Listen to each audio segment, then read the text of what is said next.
play. My name is Clara Towson, and I'm a friend of the show.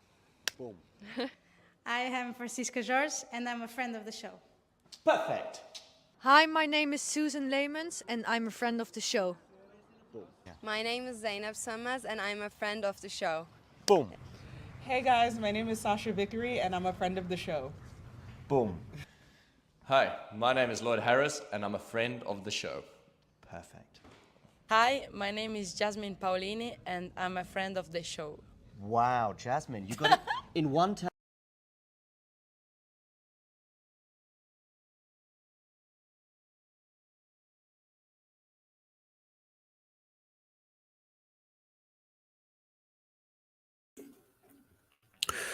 Hi guys, here we are. We are actually going to have the scores on the screen in a second as well. And hopefully you have them now. And Vansh is going to be here in a few minutes. But obviously this is going to be a stream when we're watching Sinner Shelton. And also our plan is to focus on Tsitsipas Medvedev, kind of do both of these. I think for now we only really need the score of this match, Sinner against Shelton. As you can see, Carlos Bernardes is umpiring it. Not a good week for him, to be honest, but maybe he's going to recover here. Of course, he's retiring at the end of the year. But yes, Ben Shelton, Jannik Sinner, of course, this is a rematch for their Shanghai round 4 last year, where Ben ended up winning. This was their first match. Ben ended up claiming that and then lost to Jannik 3 times in a row. He's hoping to avoid the repeat here. Since then, they've played in Vienna 2023. There was a serve botting contest, but still 2 tight sets went Jannik's way. Then Indian Wells, which wasn't all that close after the first set tiebreak. And of course, Wimbledon this year, which, it wasn't close at all. However, obviously, Ben was like dead after 3 consecutive 5-setters. Anyway, here, I think he should be ready to throw everything he has at Jannik. And if anything, then this first game kind of tells us that. It lasted about a minute. He's already talking to the umpire about something, but I have no idea what it is. However, yeah, it probably like literally 1 minute. So that's as good a start as Ben, I think, could hope for. Jannik won the toss and elected to receive. So I think he was hoping to maybe catch Ben up on some inconsistency at the very beginning of the match, but yeah, it didn't happen at all. I think, from my perspective, I'm definitely expecting a close match, tight battle, and that's really all there is to say. Tsitsipas Medvedev later on, that's a matchup that Vansh is the expert on, so I'm gonna leave that to him. As personally, this is the one that got me going, Shelton Sinner rather than Tsitsipas Medvedev, as obviously I had to wake up quite early. It's 6:43 a.m. by now in deepest, darkest Poland, which will get a little bit less dark in about half an hour, I suppose. But I think the sun is either barely up or it's just gonna be up in a moment. So, well, winter is slowly not arriving yet, but approaching. Vansh is here, so I will let him in, obviously. Hello, Vansh. You missed the first game? Ben No, Shelton. it was a love hold. 1 minute, yeah, about 1 minute. So I guess that's a good start. That's a good omen. Yeah, pretty good. He's gonna need to keep serving like this. That's what he did last year when he beat Sinner in Shanghai. Just one of his best serving performances ever. And he actually lost the first set 2-6, right? Yeah, he was dominated in the first set and then wins it in a third set tiebreak. Served really well in that tiebreak and also throughout the whole set. But of course, we have seen them play twice this year, and I remember being really excited for their Indian Wells match because I felt like those courts are so lively and they would kind of suit Ben, especially on his serve. And I thought maybe he was playing pretty well up until that point. He'd beaten Cerundolo. I had high hopes that match would really deliver, and it did for about a set until the tiebreak, and then it just then Sinner just kind of took over.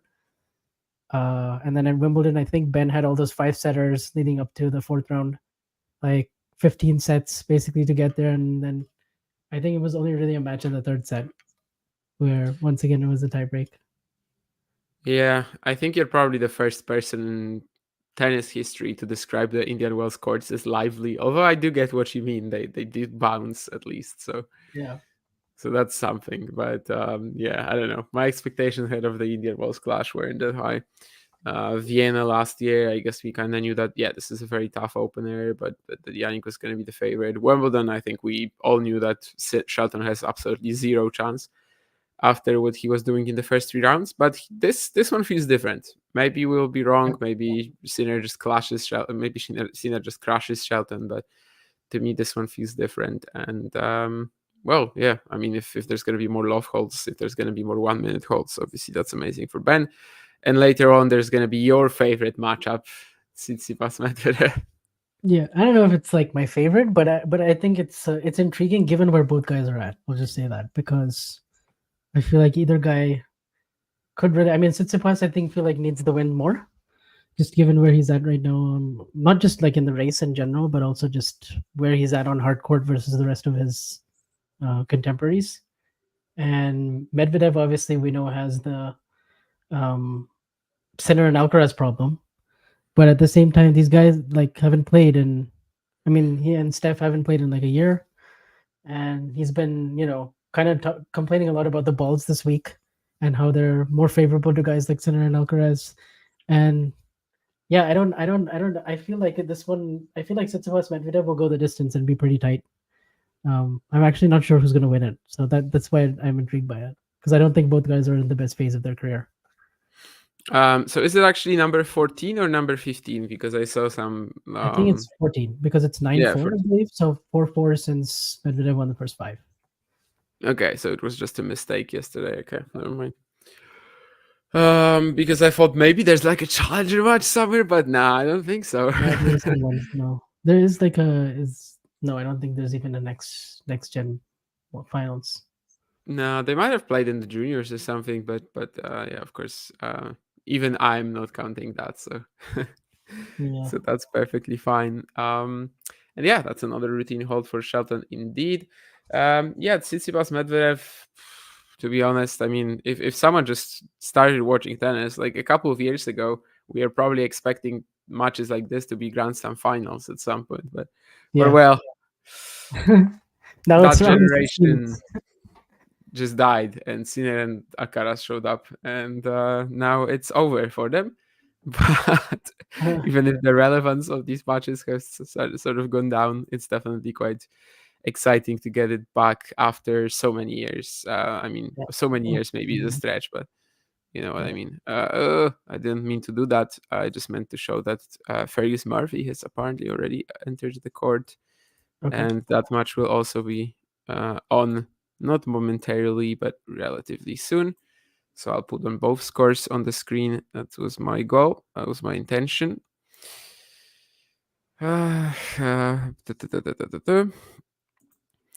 Yeah, I mean, Sinner or Shelton, again, it's a question of, like, obviously Sinner is a massive favorite according to the odds and according to every logic possible, but Shelton has that game to trouble the top guys. He has that game to step up when needed. He has that game to be there on the big stage. I don't know if this will quite be the atmosphere that he excels in, you know, because the Shanghai crowd, I mean, I guess it's not going to be the United States or something like that, but from what I see, there's quite a few people in the stadium. I think Ben should still like this opportunity to kind of, just trouble, as he usually does. If you're that kind of guy, I mean, you pretty much can beat anybody, lose to anybody, and well, even someone like Sinner probably won't be able to generate a massive advantage against you. Of course, this is a huge day in Shanghai because, well, we had the rain delays, and the plus side of this is that today we get the entire round of 16. Yeah, it's pretty stacked. It could be one of the best days in tennis, according to Jose Morgado. But also, I get where I get where he's coming from, though, because I think round of 16s a lot of the times can be the best round. I mean, yeah, in the sort of, I think with the format that the tournament is generally going for, we would have this split into 2 days. But because we don't, we actually have a very stacked lineup, and I have to say that even the challenger lover in me when I look at the schedule, I'm like, yeah, okay, that's good. And well, maybe not every match, of course, interests me. That definitely not, but this one and later on as well, Fritz Rune or like Menchik Dimitrov, Paul Machac. Personally, for example, have zero interest in Goffin Zverev, Safiullin Djokovic, Alcaraz Monfils. I think all of these matches are going to be very easy for the seeds and or for the top seeds. I guess for the seeds is also fine since neither of the opponents is unseeded and are unseeded. And well, actually, is anyway. Yeah, Alcaraz Monfils, is that going to be something that excites you? I mean, the revenge Cincinnati, or yeah, I mean, is it just a very different Carlos we're watching right now? And Well, I mean, One Piece seems to think he has no chance, maybe 1%. that's But what he said. yeah, that's what he said. He said, I pretty much have no chance, maybe only 1%. But no, I think it'll be more than maybe like their Miami match earlier this year, which is like what you would kind of expect. I think Cincinnati was more of a total outlier. But of course, it's Carlos Alcaraz, so I mean the match is going to be fun no matter what.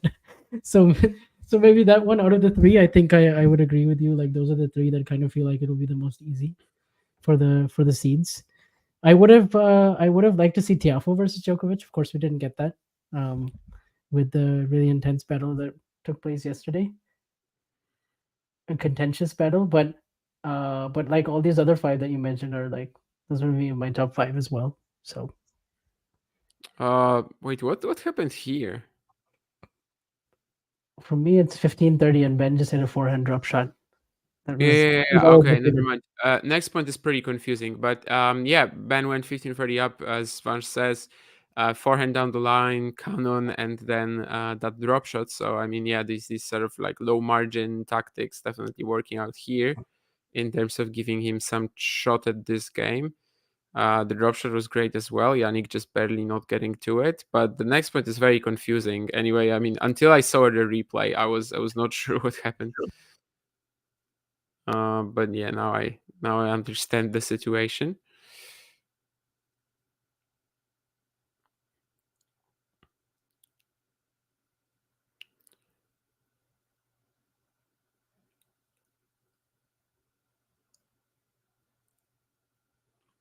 Because Jannik was like on top of the net, couldn't really see what happened with Shelton's passing shot attempt, but it just literally went off the tape into the doubles alley. Anyway, yeah, I mean, with Zverev, Goffin, I guess the only intrigue is if Zverev is potentially tired after yesterday, because, well, their matchup used to be close, but is it really close now after all these years? Probably not. Even if Goffin has pulled off some great wins here, it's just really a question of like how Zverev is physically, because yesterday, of course, he had some big deeps. He had the outbursts as well and was kind of, well, got into a big battle with Greek Sport, maybe not essentially needing that after his recent health issues too. And well, and yeah, Djokovic Safiullin, I don't know. After watching Djokovic Koboli yesterday, and okay, Flavio could have been pretty fatigued mentally, physically, didn't really step up playing his idol, but I don't know. Just even with the high ceiling game of Safiullin, I just cannot possibly imagine Novak losing that.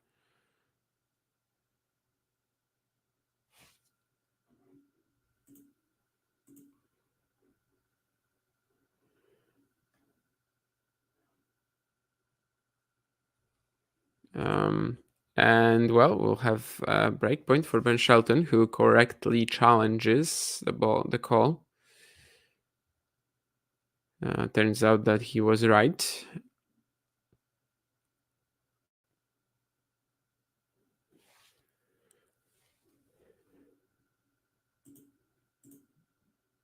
No, I don't know if we lost Vanch. I guess he's muted.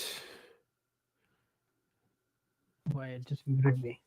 I didn't do that. Yeah, okay. But second serve break point.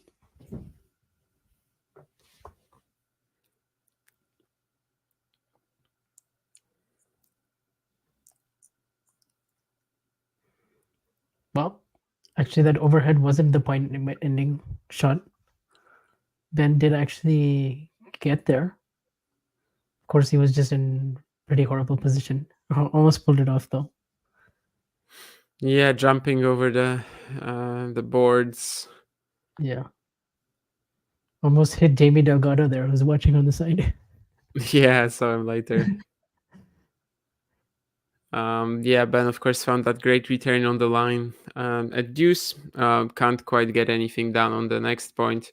Sinner just, well, the serve was too good eventually. And, well, two games all after a few minutes. Sorry for the spoiler, but, well, it was just more big serving coming in from Mr. Shelton.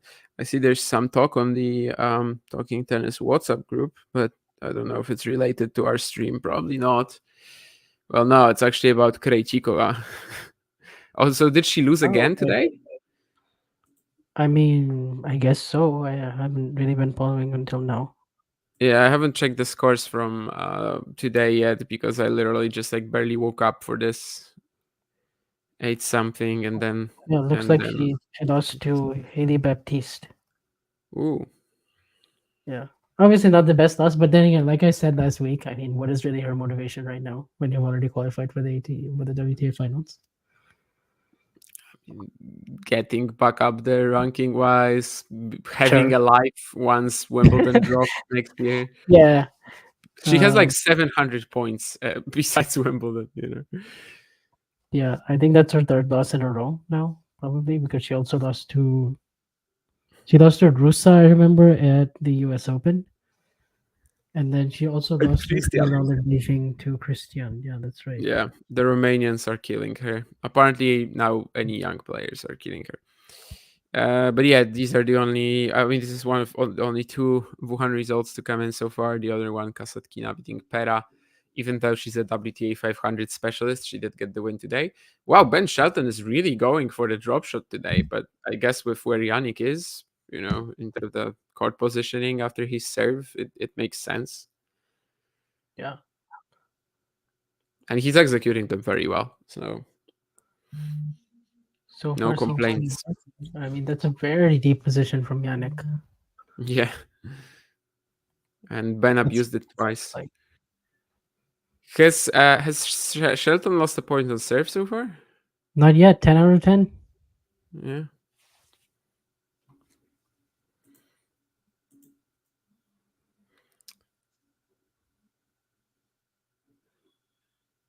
Yeah, make that 11 out of 11. I mean, so far he's just cruising on serve.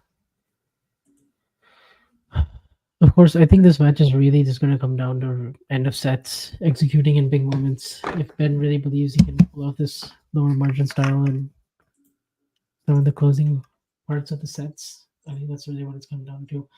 I think Ben doesn't have a top 20 win yet this year, apart from that one Laver Cup win over Medvedev, which, you know, is Laver Cup. So. Yeah, counting top 20 wins in terms of Laver Cup, I've had my issues with that. Apparently we have to do that, but I don't know. But yeah, certainly it was quite a shocking stat to me when I kind of realized like a month ago or something like that yeah, Shelton still hasn't posted a top 20 win. Yeah. I think, I mean, in general, his year overall has probably been more, I mean, not probably, it definitely has been more consistent than last year. Of course, he doesn't have that two really big slam results that he had last year with the quarter and the semi. But we've seen a lot more kind of third round, fourth round, getting a couple wins in every tournament. So, and also for his second full season, like outside of the US, I guess it's more or less what we can expect. Maybe next year he'll have these results plus those one or two other slam results, and then we can see him sort of pushing for that top 10 spot. As we've just lost Damien. I'm sure his internet will be back soon. But yeah, hello Ashley. I'm just looking at the comments. And so far, yeah, we are on serve at 3-2 in the first set.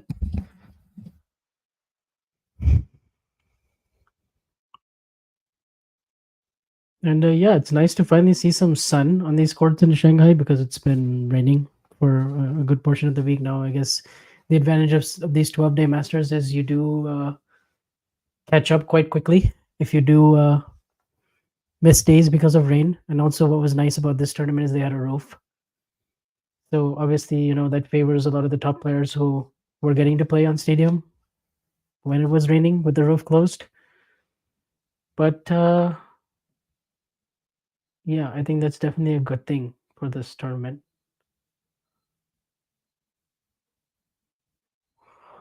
I guess Medvedev versus Tsitsipas is about to start as well, so I'll keep an eye out on that for everybody.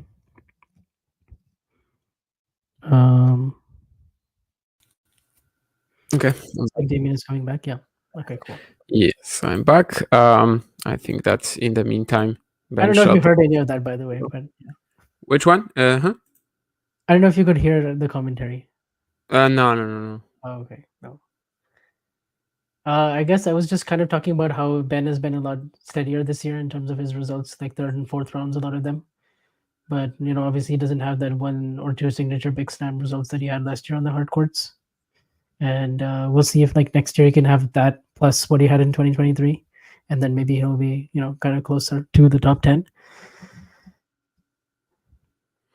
Yeah, that's the question I was recently asked in my famous tennis channel interview that everyone keeps mentioning in the chat. Well, not today because we barely have anyone in the chat. Hello, Ashley. But Nurlan talked about it yesterday and like someone else.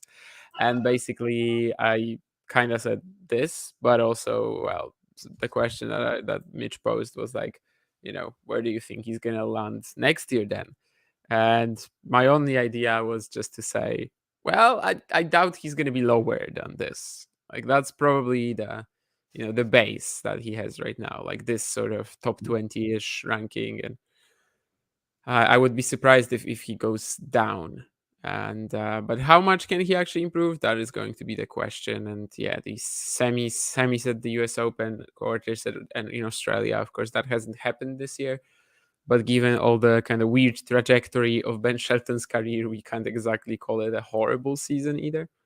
But he could use like one more highlight, like beating Sinner here, getting to like the semis or something. But yeah, he could use something like that. Yeah. Obviously, he had a little bit of a chance in the Tiafoe match at the US Open to maybe get something going, similar to how he did last year. But, well, Francis played very steady in the last two sets. And actually, I'm just going to kind of pull up his results because I want to kind of go through and see if there's any sort of quote-unquote bad losses, Because I do think, for the most part, it's been losses you can kind of excuse or would see coming maybe at this stage in his career.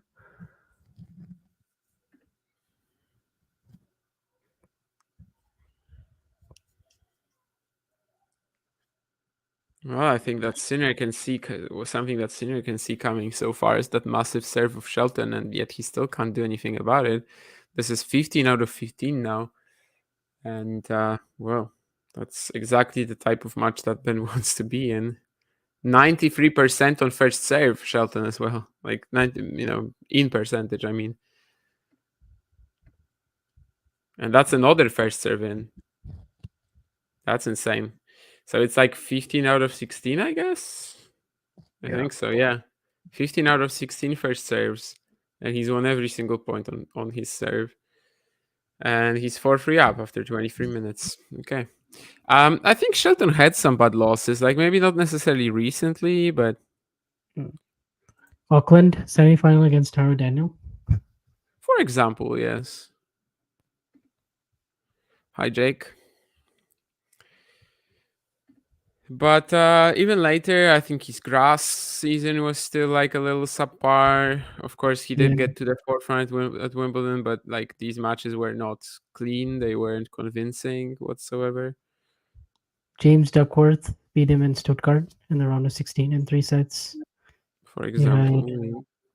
Petty Pericard beat him in a couple tight sets in grass Queens. I guess that's fine. This is just going to be a potting contest, yeah. Oh, Paul Jab, Mallorca, yeah. Yeah, Paul Jab, Mallorca, 7-6, 10-8 in the tiebreak.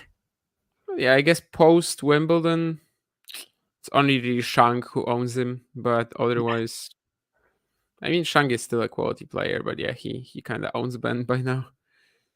Yeah. You would find some people who would say that the Manarino loss wasn't okay at the Australian Open. I kind of understand that. Manarino was already a bit of a dinosaur by then, and Shelton, yeah, just showed how far he is from being ready to take it to the very top with tennis IQ and stuff. But then again, Manarino does it to a lot of youngsters. So.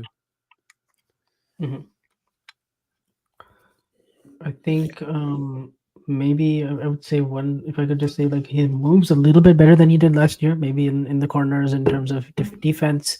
I think his forehand has gotten a bit more erratic, though. That's something I've definitely noticed in some of those matches in tight situations. Still doesn't trust the backhand. Yeah, I was just gonna say that he doesn't fully commit to drive and slice combinations like the way he would. And I think also his forehand volley is worse than his backhand volley for some reason. Anyway, it's a little bit kind of all over the place when it comes to his execution. But obviously, he comes in, he puts that pressure on you. So when it does work, it looks amazing. Yeah, I remember. I think I was doing the live stream for that actually. The match against Bublik in Madrid, when he was so committed to serving volleying after almost every point in a matchup that basically most of the time he should be the one liking the longer exchanges, I guess, in an ideal world at least. But yeah, he just wasn't confident in his baseline game at all and ended up losing, of course. But obviously the biggest area of improvement is still the return. Oh yeah. He's still at the very bottom of the list when it comes to breaking serve at a high rate. That's probably the most obvious thing that could just get so much better. I don't know if it actually can get that much better statistically. How much players actually improve. But I mean, you can definitely kind of change his mindset a little bit sometimes instead of just slamming it every single time, because he can actually afford not to slam it. He is fast enough, he is athletic enough. Yeah. I like this one that he's gonna put in, for example. It's gonna be on your screen in 30 minutes probably, but the one he's gonna put in on the 4th point of this game, I think that's also a good cop out, kind of out of having to hit a normal, driving return, but also just not giving Jannik that much space in terms of being able to attack. But yeah, I mean, certainly especially against these sort of maybe opponents you think he would be beating, is just making him so much more, inconsistent and so much more. Just it gives him the issues potentially that kind of he falls into these lottery matches way too often. And hopefully that's going to change at some point. Indeed, today so far he's playing one of the best returners in the game, and it's that one amazing returner that is struggling more. But well, maybe that will kind of end abruptly, and that's in fact kind of how it usually goes against these bigger servers, against very high quality returners. They might be out of the match for 4 or out of the match on return for 4 or 5 games, but then suddenly that one game comes. Yeah.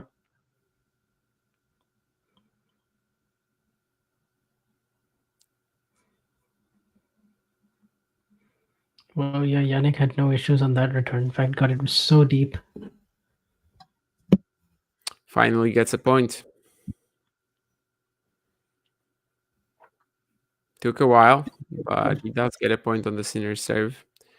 After 16 that went straight in Ben's favor. So 1 for 17. Of course, that's a really good serve from Ben, the one that he hits. Yeah. Wide with kick.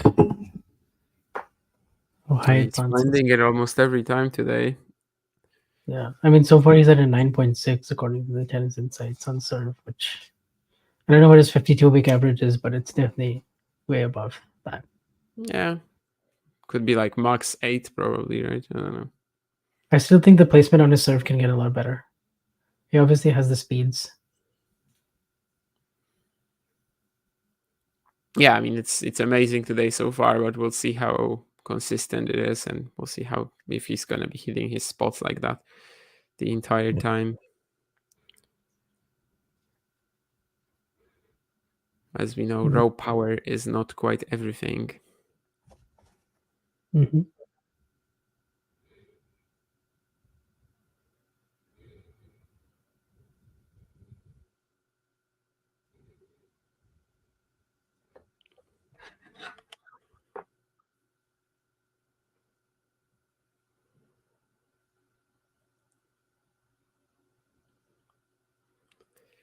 And yeah, suddenly, despite winning 16 straight points on serve to start the match, he's going to be the one in trouble at 15:30.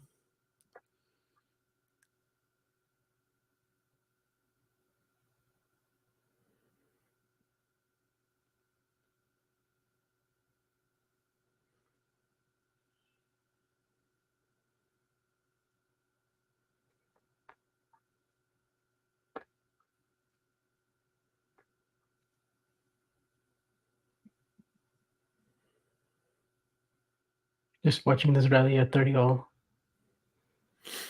Shelton. Yeah, I mean, that is just careless. That smash down the middle from Shelton. Yeah, I mean, those are the kind of points you just can't afford to play. I mean, like, And he actually this, played that one from the baseline super well, right? I mean, it was just rapid, but still, yeah. you can't But win then a that point. final shot, and then how he sort of just walked away because he just knew, like, I kind of just. I mean, the drop shot was really good the entire match so far, and I think he just had like 3 different options to win that point there, Yeah, but I chose feel like chose the worst one. it was just like a casual game from him, and you can't afford to have a casual game at 4-all. Yeah, the 30. I mean, the first smash especially, that was kind of where it all went wrong.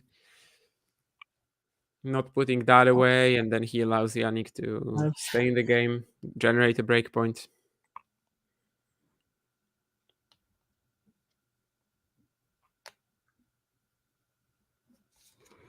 Tsitsipas versus Medvedev is underway. Tsitsipas does hold in the first game. Looks like they're playing on show court 3, which for them is equivalent to a parking lot. I mean, course, it's we the remember second nowadays. biggest court in Shanghai. It's just called like Yeah. that.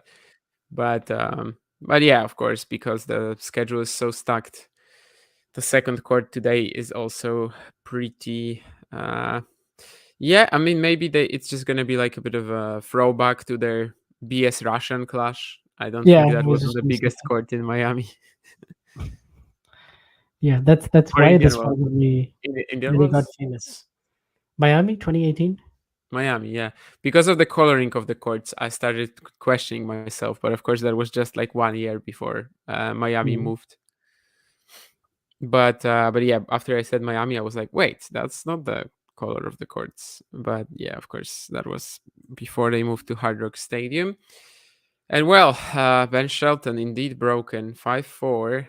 Sinner is gonna serve for the set. And that's a little disappointing for the American, let's say. I mean, 16 out of 16 on first serves going into that match.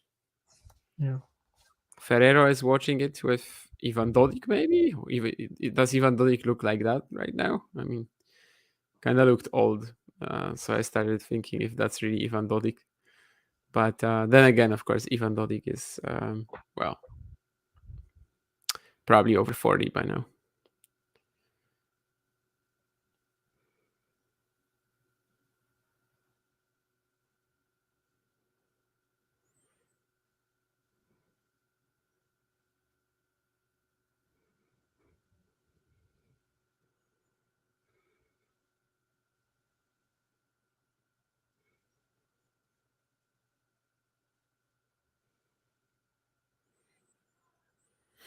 And yeah, looks like this set was just the story of basically like a one careless smash, more or less. And Sinner magically getting back into the point.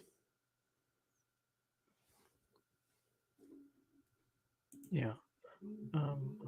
It was just that one point that he needed at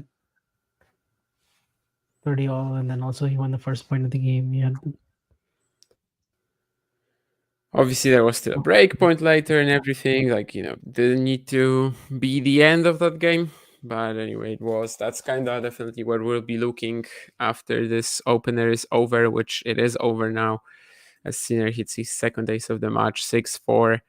Hold to love to clean it up, no issues consolidating at that break. And well, it was a good start. It was an awesome start from Ben Shelton. His serving was incredible the first 4 games on serve, but unfortunately for him, it didn't really even end. I mean, his serving was still really good at 4-all, but well, he didn't take that smash. And then on the break point, Jannik finds a pretty good return, actually, all things considered. Survives Yeah. one shot. The next one is already in the, well, long, and Sinner 6-4. Actually, Let's Ben see. had a pretty good serve the first point of the game and the last point of the game, and he lost both points. So Exactly, yeah. I think the last serve definitely could have given him the point right away. But then again, I mean, he's gonna have to win some rallies to win this match. He can't Yeah. just rely on first serve 3 points. And so far, after just like over 30 minutes, because this match, the pace of play has been so rapid, we actually get a set for Sinner, kind of the expected outcome. And yeah, he just waited around to find that one weaker game from Ben. Of course, saved the breakpoint himself early on, which 60. I remember. Ben, of course, making 95% first serves and winning 100% of his second serve points. I mean, barely had to hit any second serves. But Yeah, the sample course. not too big there. By the way, Medvedev in a bit of a long game here to try to hold serve. As Tsitsipas is using the slice a lot more today, trying to get the ball below Medvedev's knees, making him generate off of inside-out forehands. And actually, well, Daniil found a really good forehand cross court off of a Tsitsipas slice. Backhand just now, obviously.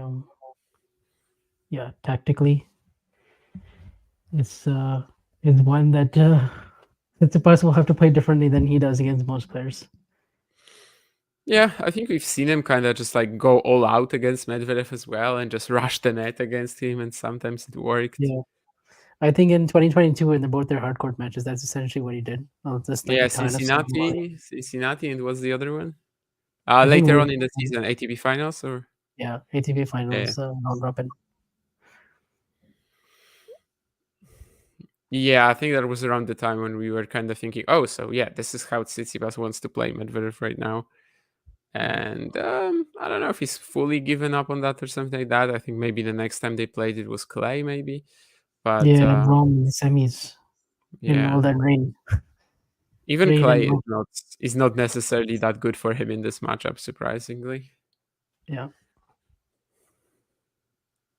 Which would be brutal for him if they, for example, met in a Roland Garros final in a couple of years and he lost Yeah. that, because that would be his chance. They did meet in the 2021 Roland Garros quarterfinal, and that was straight sets for Tsitsipas, but not an easy match at all. Like hard fought 3 sets. And well, already Tsitsipas going for a 7 volley at 15:30 on a second serve. Medvedev just missing that. He's going to challenge it. If it's successful, it will be 2 break points. Oh, so was it like a Yeah. return winner or something like that? Yeah, it was like 2 centimeters out though, like by a sliver. So it is 30-all now. So it wasn't. Okay. No, never mind. I understood that he challenged correctly, but no. Yeah, honestly, it looked like it might drop in. It's very close.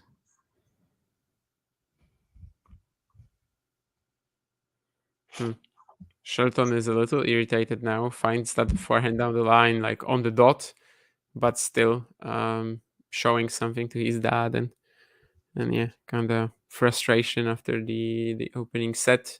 Super important for him to start well here, and in fact, if he lands another good serve, he probably will, and he has. First game goes to Shelton. Well, I mean, he definitely took a bit of tension out of this match, Sinner. By winning the first set. He's just giving himself a lot of time to kind of slowly work his way towards maybe another break somewhere in the middle of this one.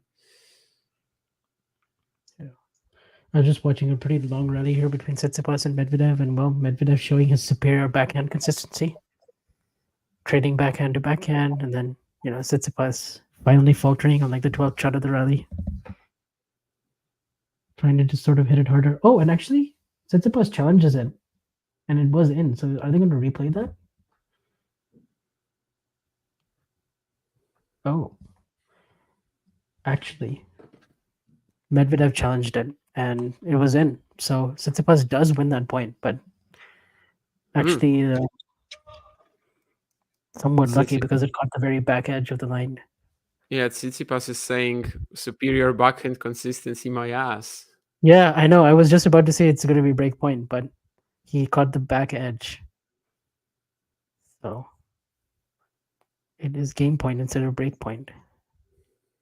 Well, the thing that I just said kind of applies on the next point, and Medvedev ends up winning. So it's Pius. At least, yeah, you are just you are foreshadowing. You're foreshadowing that you are an oracle. What did I want to say? I don't even remember. Yeah, I mean, I just want to say that Mr. ChatGPT played pretty well in his first 2 rounds here, which is somewhat unusual for him on hard courts this year. I mean, he's been like a 50-50 player on this surface in 2024. So maybe there's some hope for him in that Medvedev clash.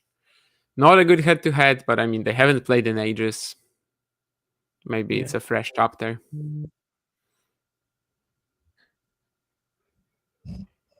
Medvedev once again a little bit more solid from the back of the court. This time Tsitsipas missing a forehand from the middle of the court, which he really needs to be making that if he wants to have any inroads in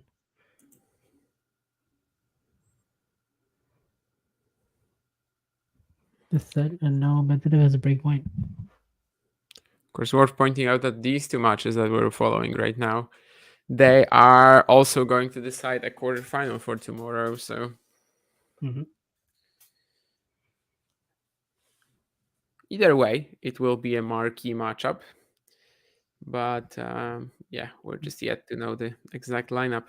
Probably the first match tomorrow as well, or maybe the second one tops, because they're playing so early today.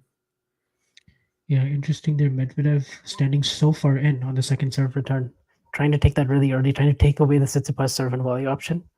Doesn't end up working as Tsitsipas crowds that forehand, and obviously Medvedev not nearly as effective on the return when he's standing so far in.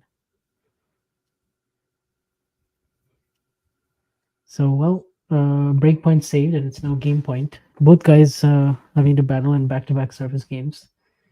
And, well, this is pretty interesting match so far. They've already been playing for about 15 minutes or so. And it's not even...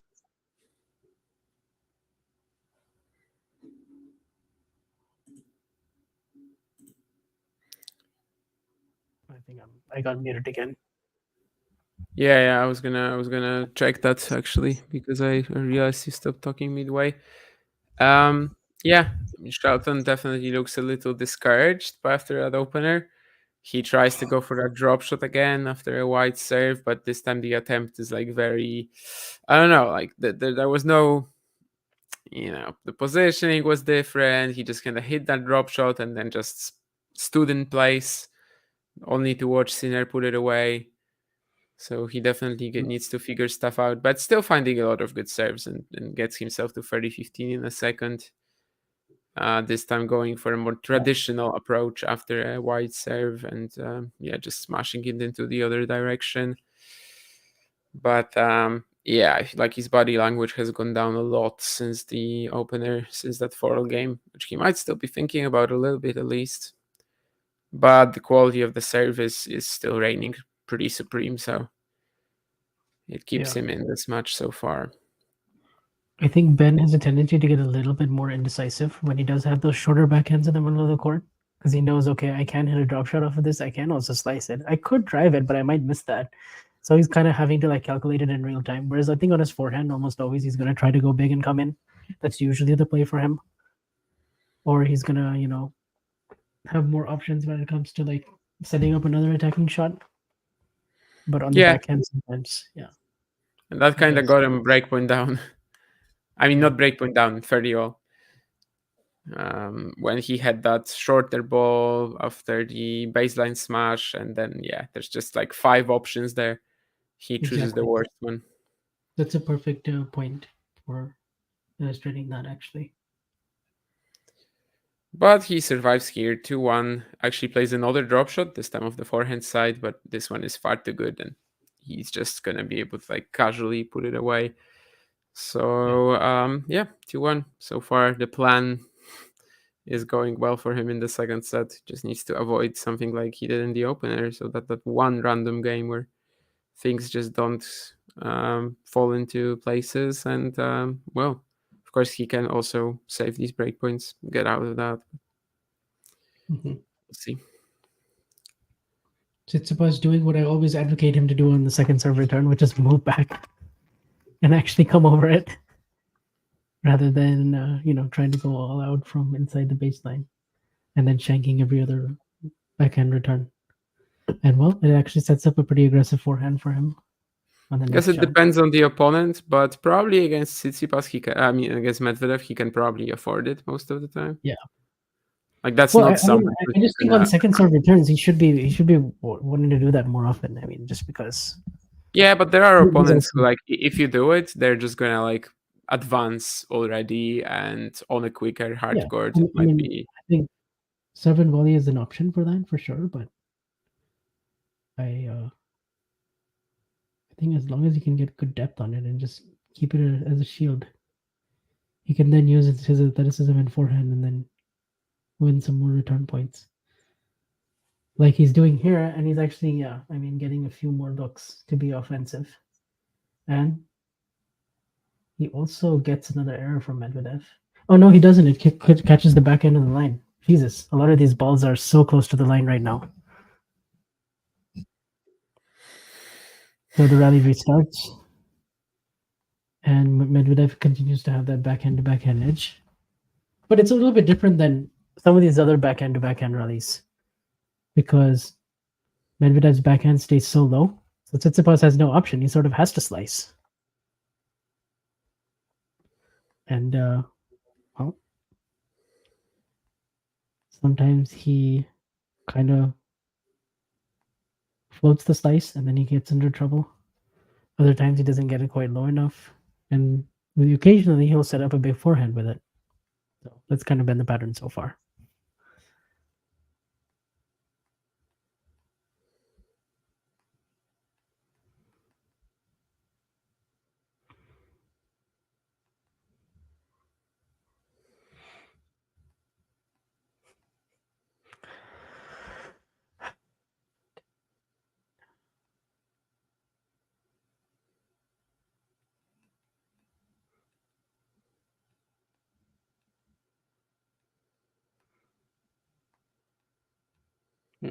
Another kind of long.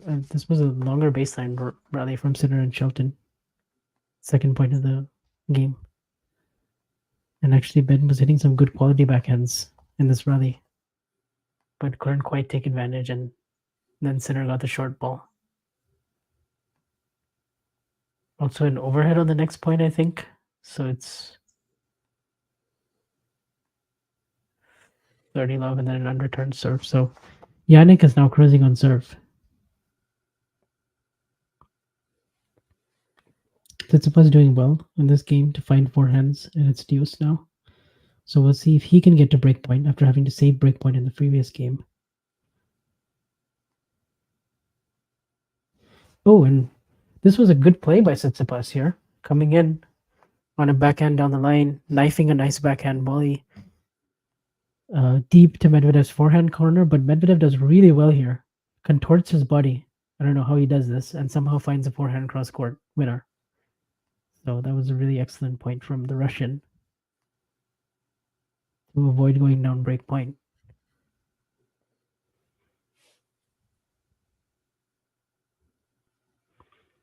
And that's a really nice hold, so it's 2-all.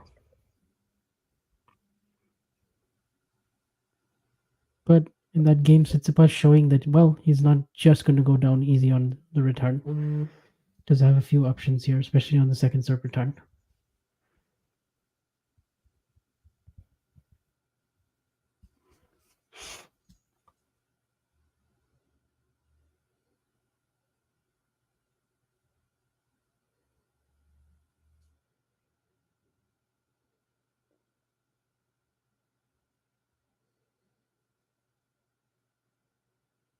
Oh, and Tsitsipas goes for the serve and volley on the first point of the game, but Medvedev actually connects it. It's a really good forehand return. Tsitsipas doesn't do enough with his backhand volley. Medvedev is there in time with his octopus-like speed, and he does track it down and gets the backhand pass for a winner. So nice little chess match going on here.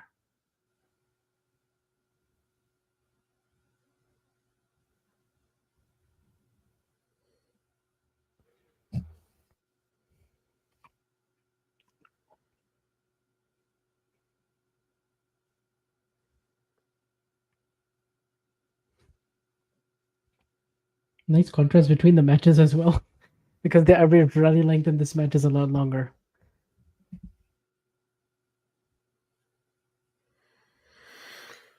This is by the way.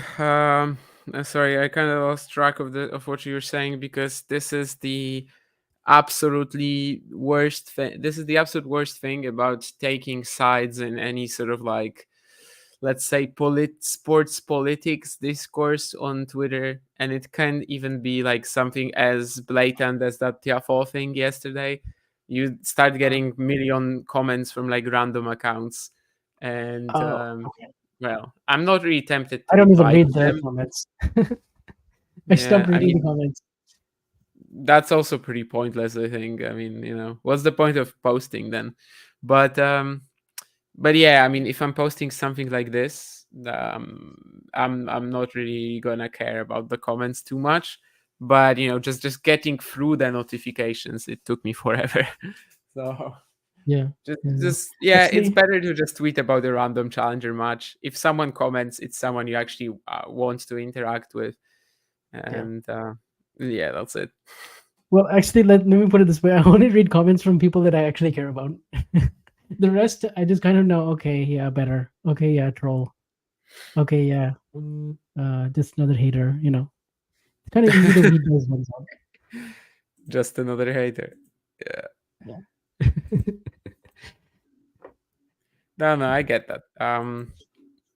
It is simply a downside to actually tweeting something about a topic that is engaging at the moment, which I don't know why I did that really. I guess I just felt it was important to point out that like the umpire is not at fault at all.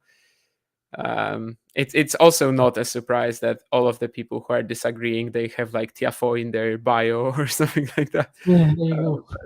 It is what it is, but obviously I didn't even say anything remotely sort of like disrespectful to Francis, or didn't even comment on his behavior, which well, I'm sure he'll be punished for in due time. Well, Shelton still holding, and he finds this great return here to get to 15-0. Maybe kind of livening it up. I know I said that after the first set he was a little frustrated, but seems to have cooled down a little bit. Well, Medvedev just had a break point actually in the fifth game. Tsitsipas comes up with a really nice serve down the tee, saves it, and then they got into this long rally at deuce. And well, Medvedev finds some really good depth on his ground strokes. Tsitsipas misses a forehand in the net, so he'll have to save another break point here. And yeah, we're 25 minutes in, but all these service games have been an absolute battle. Sinner is hoping, I mean, Shelton is hoping to put Sinner under some stress here and give him a battle of his own, surviving a long cross-court rally at 15-0, and it's actually Jannik's backhand which cracks first. So 15-30, I think we might have had a situation like this in the opener, that in that game that Sinner had to save a breakpoint on. Shelton is actually winning most of the longer rallies. I mean, it's just 7 of them 4-3 for Ben, but I mean, if you want some confirmation that he can sustain a long rally if he wants to, then this is it. In Tsitsipas Medvedev, probably like 30% of the points are rallies over 9 shots. Yeah, that's literally what it's been so far. That's why the contrast between these two matches is really something. I mean, here we had a 30-minute first set, And I think Sinner Shelton That's what will like, this- even if it goes free, it will 100% be done before Tsitsipas Medvedev. oh yeah. Of course, it also started half an hour earlier,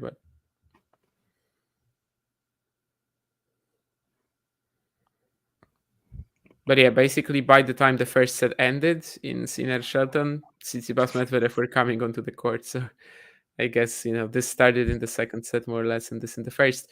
And Shelton will have a breakpoint now, surviving another just like prolonged exchange with Sinner, and eventually it's actually Jannik who makes a baseline error. So this is the breakpoint for Shelton. If he is to succeed in this match, if he is to catch Jannik, absolute must-have here. If not this one, then maybe another one in this game. But yeah, if he wants to avoid doing what he did in the opener, and he's in the rally, trying to trade backhand cross. I guess he's found the line there. That was not really that controlled. He is on top, but he can't quite get it over the line. And Sinner finds a good drop shot, which I don't think Ben has made. Yeah, I think there's a no-tap call there. Is Ben okay? I guess. He's like kind of walking gingerly back to the baseline. He's stuck around for a moment there in, crouching next to the net. Sinner came up and they exchanged some words, but no idea what it was. I mean, probably it was you okay? And Belton said okay. What did I say? Did I say? Never mind. I was going to say Shelton, and I think I combined his first name and surname into one word. But yeah, anyway, Sinner saved that breakpoint with a forehand drop shot.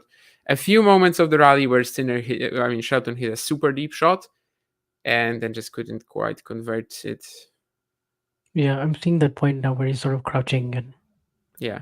Then Jannik puts his hand over and checks to see if he's okay. There was this one forehand in that rally that he just absolutely slammed. And Sinner was on his back foot and just got it back really deep. Yeah, down the line. But then the next one was like a little mishit, and it ended up being a bit more loopy than he was hoping for. But he will have another breakpoint as Sinner misses a backhand into the net. Yeah. That's the kind of free error that he would love on a breakpoint here, Ben Shelton, but on the previous one, he didn't get it. Ben Shelton tries to run around his backhand and hit a forehand return, but that goes into the net. So 2 breakpoints, and in total, even 4 breakpoints in the match. Okay, never mind. I was under the impression that in the first set, Shelton had just 1 breakpoint, but he had 2 apparently. And right now he's already on 4.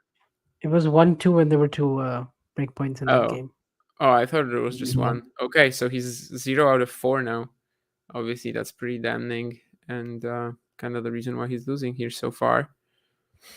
Tsitsipas, by the way, was very clutch in that 2-all game to save those 2 breakpoints that he did. So he got out of that jam, but it was not easy.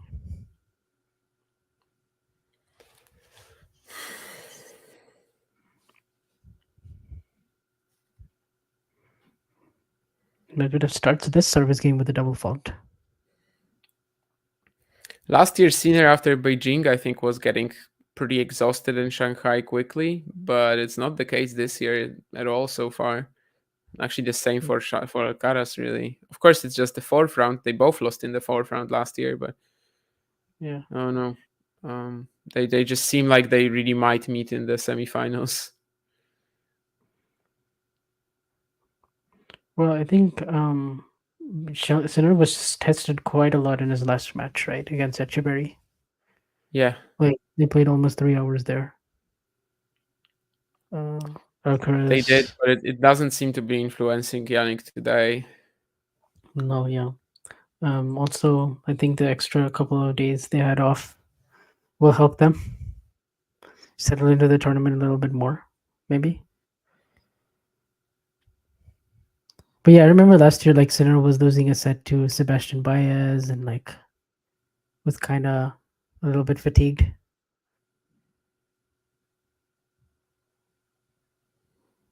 I don't remember who else. I just remember the Baez one. I mean, Think he only really won two lost the most. matches. He only won 2 matches, so Yeah. you've got 50% of them. I don't remember who he played either, but I don't know, but I think he lost. I think he lost a set in both of them, or at oh, least, or now you maybe got only me one. interested. Now I have to check that. Yeah, I'm gonna try to see if I can guess who it is. I just remember Baez. I don't remember the other one. Hi, Patrick. Went to the tiebreak against Giron as well. Okay, so they played in Shanghai and they played in Tokyo. Wait, who is this? Went to tiebreak against I mean, Giron. Patrick in the chat says that he went to a tiebreak against Giron. Sinner. Okay. I guess. Yeah, I don't remember that much whatsoever, but I know. Oh, yeah. I said that they played in Tokyo and Shanghai, but obviously I was thinking of Shelton then. I don't know. The entire stream, I'm confusing Shelton and Sinner. Like I'm saying Shelton instead of Sinner, and I think it happened to me the last time I did a match where they were playing as well. Like just because it's two S's, literally just because it's two S's. I have to start saying Ben and Jannik more. I mean, I still do, but yeah, that's true. Okay, then never mind. Of course, that Tokyo and Shanghai argument then is absolutely out.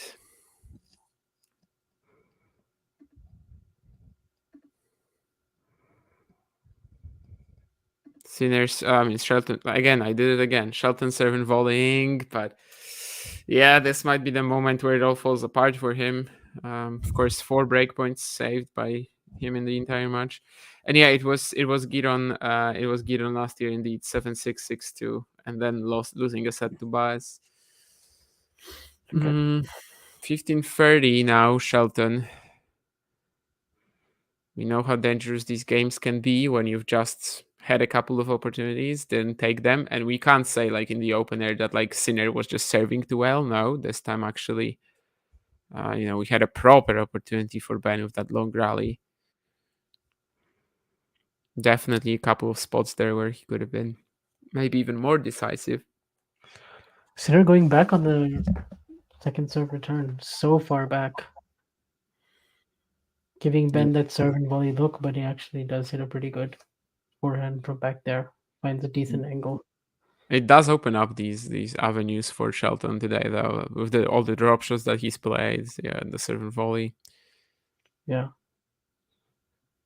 Speaking of the devil, I mean, we're gonna get another drop shot here, and he actually claims the game with it. So 4-3 Shelton survives that relatively tricky moment here, 15-30, after the disappointment of not breaking the previous game. And well, he's still alive, still fighting. Yeah. And So getting after closer. really hard fought holds in the 4th and 5th game from Tsitsipas and Medvedev, one where Tsitsipas had to save 2 breakpoints and the other where Medvedev had to survive like 2 deuces. They both have relatively easy holds at 15. So it is Tsitsipas in front 4-3. Maybe that prediction of Shelton and Sinner definitely finishing before Medvedev Tsitsipas isn't actually that certain.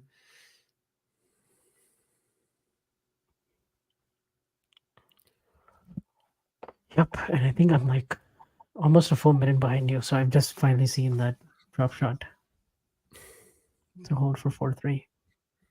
Yeah, I'll try to when Sinner Shelton ends, I think I'll basically find something else for Tsitsipas Medvedev.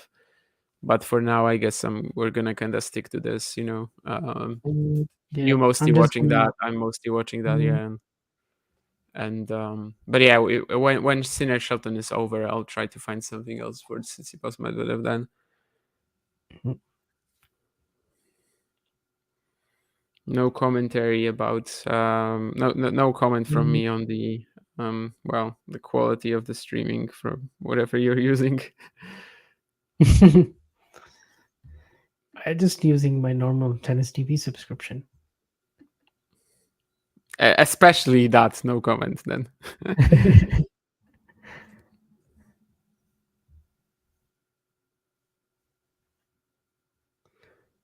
Patrick talking about Rowan. Oh, Rowan is the challenger, of course, where Cam Norrie is the number 1 seed. And I said that if Cam Nori gets to the final, we're gonna do a live stream for it. Yeah. Well, no shot. It will be the first ever live stream for the challenger, and it won't. It might not even involve Damien. Yeah, if it's the final, I will. I don't think I'll be involved. Also, well, we'll see if Nori gets there. Yeah, of course not. But maybe. I mean, he's playing Travalia now. I think that's not all that tough in 2024. Doesn't seem like it.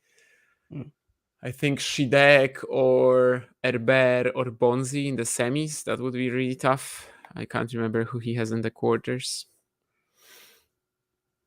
Oh, it's like Rodionov or somebody who hasn't played yet. Somebody who will play today. I can't remember. Or maybe actually no, maybe it's Lestien. Never mind. I mean, I think it could be Rodionov in the quarters. Anyway, Love 30 here. Sinner just kind of, well, Shelton got this accidental return in on the first point, and Sinner didn't take the forehand down the line. Whereas Shelton, again, I'm doing this. Ben on the next point, he just smashed his forehand line. Yeah. And 3 break points, actually. Okay, so like this is the chance for the set. And now there's no excuses anymore. Like if you have 3 in a row, you gotta do it, Ben. It's a deep return. Sinner shanks his forehand. So 3 break points in a row. If he wants to take this match, well, really cannot afford to be missing on this. And he's been, well, pretty much as good as Sinner today so far. Just had that one game with some poor decisions in the opener. Okay, so that was a love hold in Medvedev. So it is 4 games all in this one. Okay. Will it be a love break from Mr. Ben Shelton? No. Tries to take his forehand line, not like for a winner, but just break up the rhythm a little bit. Still 2 more chances. That's 0 out of 5 on break points. I'm gonna make this prediction that if he gets to 0 out of 7, he's losing this in straights. Yeah, probably. That seems like the right. Seems like it would be hard to recover from that. Aye, and we're close to that because Sinner finds an ace down the tee. So 0 out of 6 now. I mean, maybe I went a little too quick with that. But then again, yeah, I mean, especially if Jannik just claims this game, regardless of how many breakpoints he saves from here, it will be very tough to recover from that. 30-40, third breakpoint. What does Sinner do? Find another ace down the tee. And, well, that's horrible. Like, when you're Shelton here and you've got these 3 breakpoints and love 40, you go for something that's not even that aggressive, but like you're clearly trying to create an angle, find an opening, and then you just get hit by 2 aces. Yeah. By the way, I think Sinner is like one of the, well, I mean, I think he's the best player when he's down break points. In terms of saving break points, I think he's number 1, like, for over a year now. Yeah, up until recently, I think that everyone would agree you can just stop that sentence after player. Sinner is the best player. Right now, maybe there's some intrigue. But yeah, certainly he's been just insane at that. And compared to also Shelton's return stats. And well, he wins 5 points in a row. This was 3 aces and an unreturned serve to win the last 4 points. So Tsitsipas here tries to hit 2 serve volleys on the deuce side. And he's been passed 5 times now in this match. 5-0 in terms of, and Medvedev doing a really good job of keeping the block return low. Tsitsipas coming in on a slice approach, gets passed on the first point. Here he tries to actually serve at volley, but Medvedev hits a pretty good return right at Tsitsipas' shoelaces. Tsitsipas can't make the tough volley, so it's 15-30. And well, this is Medvedev's chance right here, I think, to get the decisive break if he can win this really long rally and get 2 break points, which he seems to be in control of. We'll see if Tsitsipas can get back here. He's having to do most of the running. He does get it back to neutral, and he finds a really good backhand on the line, but Medvedev hits a really good forehand cross. Tsitsipas runs over there and hits a really good forehand down the line winner. Wow, that was some point. One of those above 9-shot rallies, but both guys trying to be more aggressive than usual.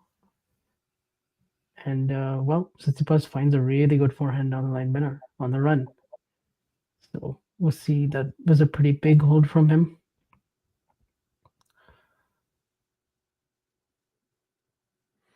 Imagine if Shelton gets broken now and Sinner takes the first break point he gets.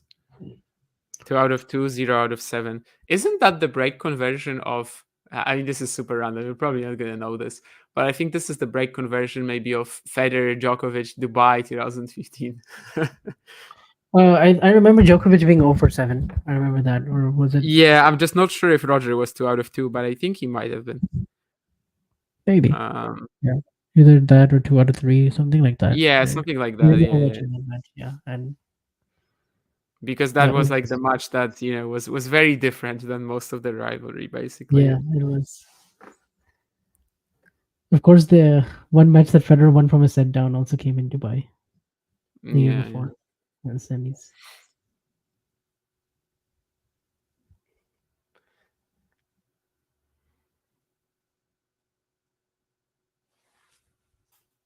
I think that was 2 out of 2 and 0 out of 7. But of course, we still need to actually get another breakpoint for Jannik. And so far, after the first point, Ben is making, well, at least trying to make sure that that doesn't happen.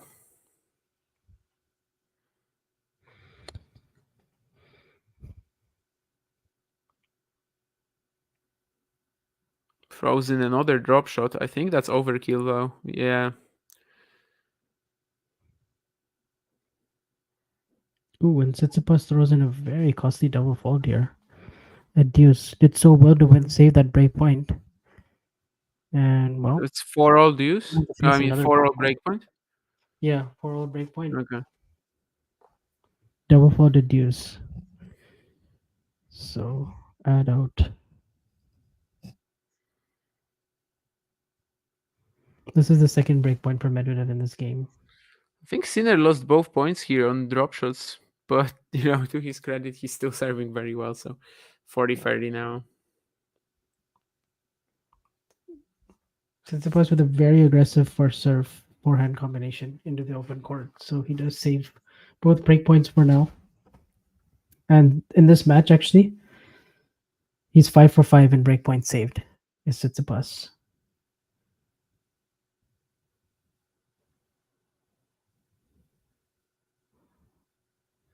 And yeah, so far he's done a good job finding the first serve on 4 of those 5 big points. So that helps. And Shelton holds despite the 2 questionable drop shot moves.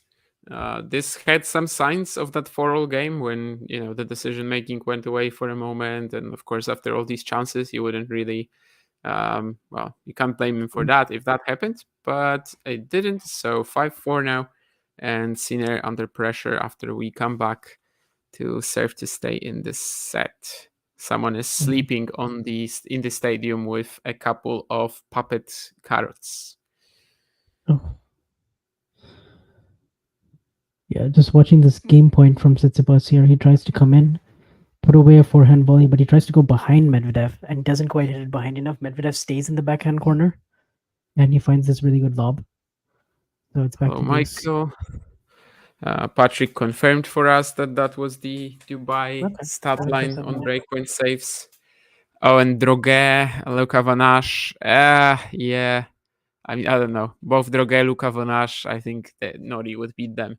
They're both so bland and kind of just also off their game at the moment.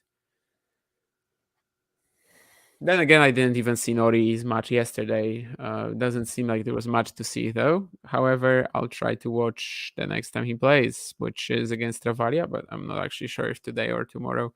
If it's tomorrow, I might have to miss it again. Yeah. I was actually thinking who would play first this year? Would it be Nori or would it be Rafa? Since that was their last match in Bushnad, or that was the last match that Nori played, right? And well, then Nori enters the challenger and Rohan, and then now I have my answer. That's a very random train of thought, I have to say. Like, how did you come up? I mean, I understand how you came up with this because that was the last match that Cam played. But yeah. And I was also trying to think what was the last sort of like good win that Rafa had, and then I was trying to go through his runs, and then I was like, oh yeah, I mean he beat, who all did he beat in on route to the final in Bastad, and then I remember the three setters, and then Nori was the match before. So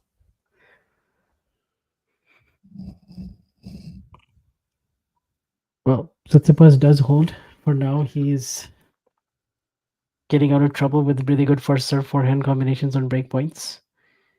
But we'll see. He needs to find an answer on Medvedev's serve because Medvedev is serving a lot better the last 3 or 4 service games. And well, Tsitsipas did manage to get to deuce twice on return. Hasn't managed to get to break point yet. So he's up 5-4, and this match, exactly like how I predicted, is still pretty much hanging in balance. Hard to say who's gonna come out on top.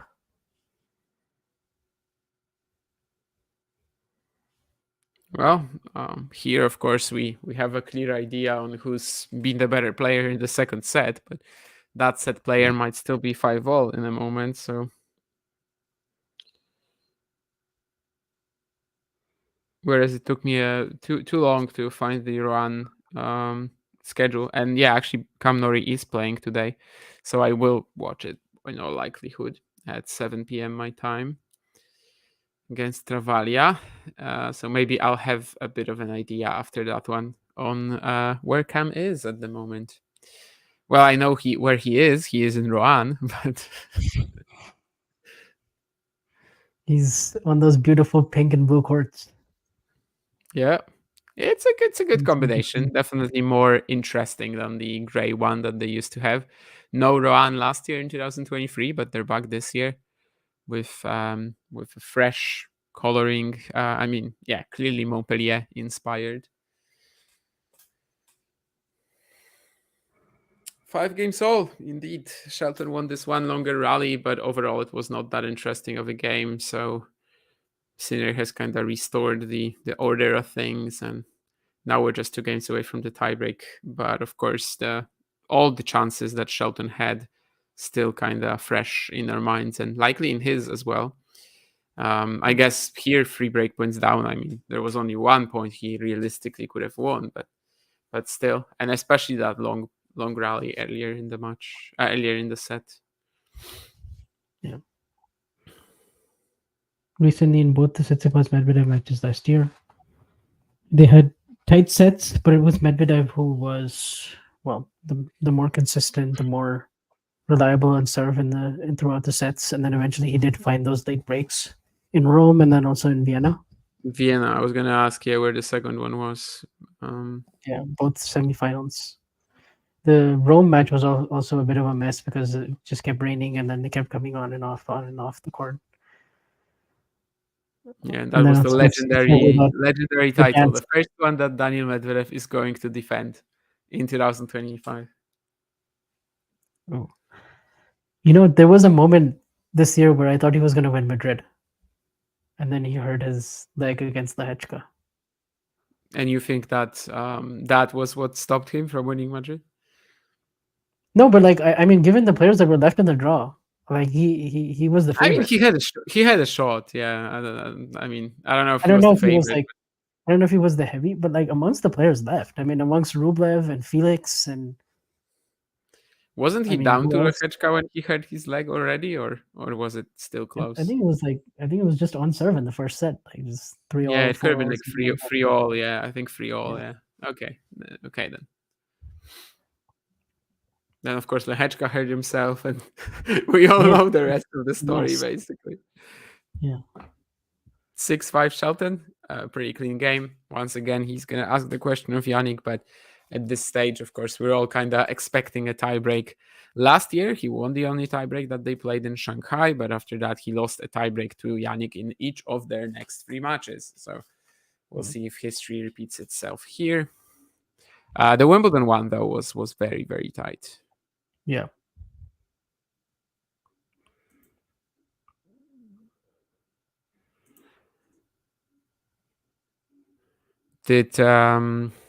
So Tsitsipas had 1 set point to save, that +1 forehand, or?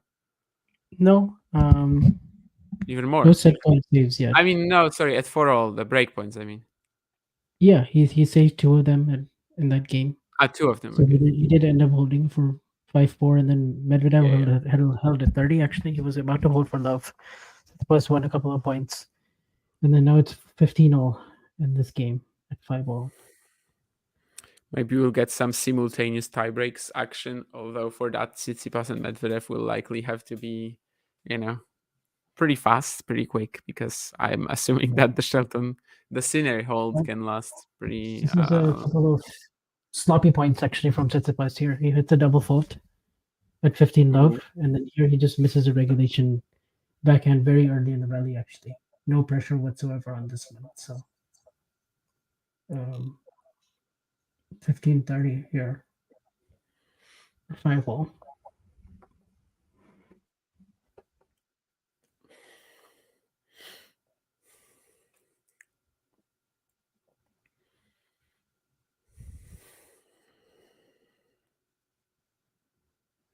Oh wow. So at this point, I mean, Medvedev hits a really good forehand return, and that pins Tsitsipas way back, right at his shoelaces, and he kind of has to float a forehand. Medvedev goes, hits a pretty nice inside-out forehand off of this, and then Tsitsipas gets all the way there quick in time, and somehow finds this really good angle on the forehand inside-out, which he hits for a winner. So it was very close to the line and kind of very gutsy, but Tsitsipas somehow pulls it out. And there's going to be this next point at 30-all with a Medvedev forehand pass, which there's some confusion about whether this is in or out. Medvedev going to the umpire, asking him something. I'm not sure exactly what. He doesn't seem too happy by this call, though. It's going to be a challenged forehand approach shot from Tsitsipas at 30-all. Medvedev trying to find the pass down the line, and wow, it was actually in. It caught the line by a sliver. So this is a huge point coming up now because it's break point.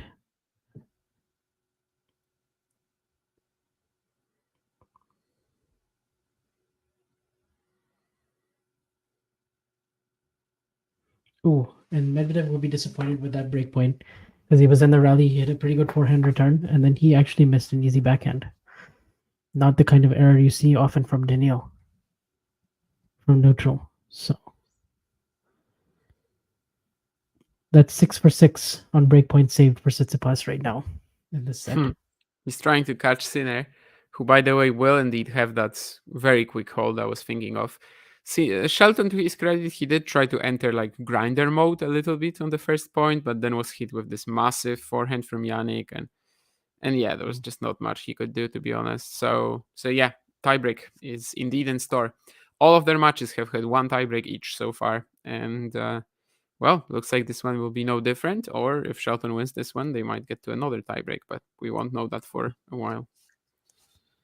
So another nice first serve forehand combination from Tsitsipas. He does hold for 6-5. So now Medvedev will try to force a tiebreak. When we come back, in the meantime, I think this tiebreak will start here. So I'll shift my attention to this now. And I think if Sinner wins this tiebreak, he'll have made the quarterfinals in 8 of the 9 Masters 1000s. I think the only one missing is Paris, right? Paris, yeah. Made the quarters. Last year, the famous, 3 a.m. finish, and then having to play the next day, and not even having to play as the last match of the day or something like that, but rather 4 out of 6, which, of course, won't be happening this year due to the new changes, which I very much second. I think what they were trying to do in Paris was not sustainable.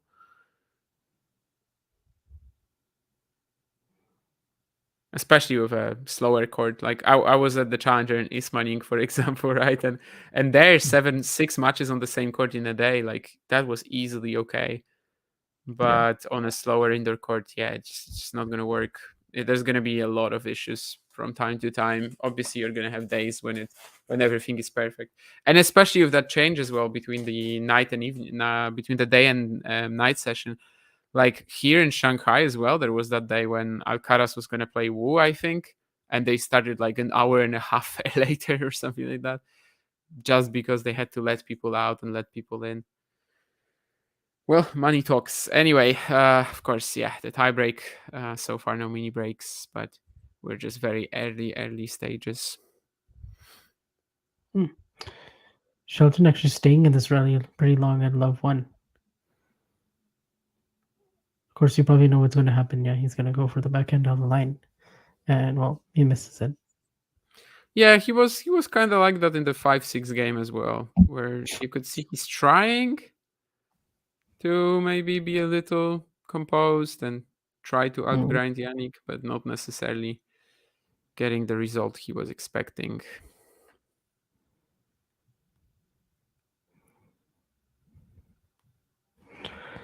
Okay, this first point is pretty interesting at 6-5, where Tsitsipas is actually trying to do the same, just hang, rely on his defense, hit like 5 forehand squash shots on the run, and then hit a pretty good backhand slice as well. But Medvedev goes for a nice, clever drop shot, recognizing Tsitsipas is way far back behind the baseline. Tsitsipas actually gets there with plenty of time, and he thought this forehand was going to be a winner, but then it's actually missed once he got to the drop shot. So Medvedev does get that first point, and he hits an ace on the next point, so it's 30 love.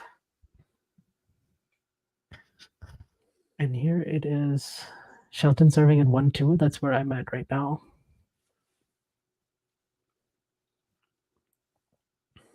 Yeah, we've arrived at a point where I think Ben is pretty desperate not to make an error, and he actually ends up going pretty like even too passive in this tiebreak. Yeah, this point right here was pretty passive from him. He was just kind of trying not to miss.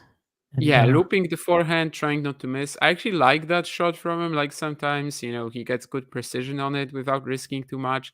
But here, yeah, eventually it's just actually Jannik who is braver and finds the opportunity to crack a ball. And Yeah, I mean, there's actually some pretty quick footwork to get around that backhand. Yeah. And make the forehand. And also Jannik is just so confident in tiebreaks. Everything is going wrong right now for Shelton. Yeah. I don't know if you've already seen the next point, but yeah, I did see it.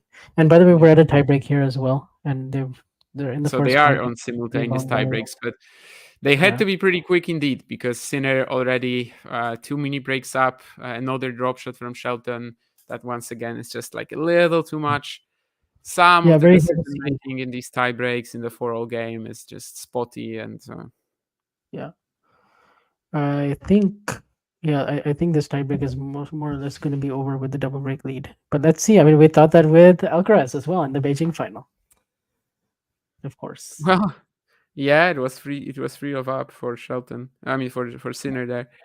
But this one feels a little different given he's 5-1 up, so you're much closer. Of course, there he actually didn't win a point from there, right? From against Alcaraz, but yeah, super close to the win now. And Shelton once again, just like in the 4-all game in the first, kind of the decision making went away at some point after missing all of these chances. Yeah, a really long rally here at the second point of the tiebreak with Medvedev down love 1. And Tsitsipas actually got the upper hand with a couple of really good inside-out forehands. Medvedev just managed to loop them pretty deep, get it high on Tsitsipas's one-hander. It was an 18-shot rally at the end. Both players just trying not to miss desperately, and Tsitsipas goes for a backhand drop shot and hits that in the net. And Medvedev plays another quick point on his serve, so he goes up 2-1. And recently, the further the set has gone on, it's been Tsitsipas who's having to just scrap to win service points, and Medvedev has been getting a lot more of those free points, a lot more aces. His first serve percentage has gone up, and so he's able to avoid some difficult moments a lot easier with just one shot.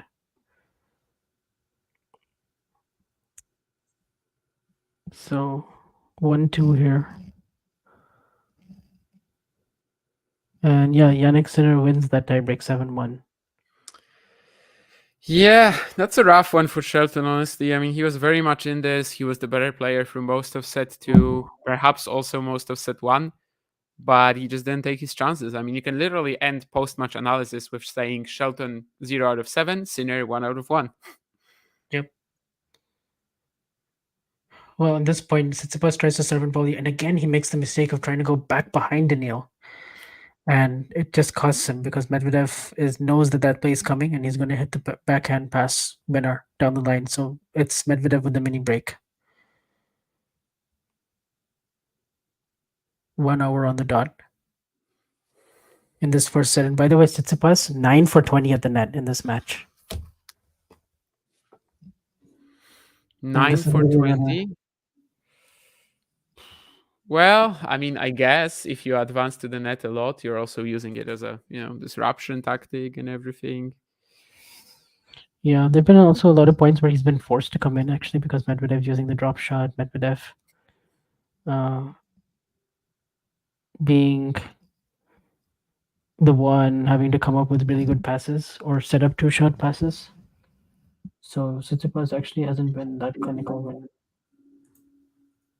he's been up there. And right now it's Medvedev who's not missing many first serves, and he gets another really free point. Classic Tsitsipas backhand on the outside. But Medvedev hasn't gotten that many points like that, like just spamming the Tsitsipas backhand.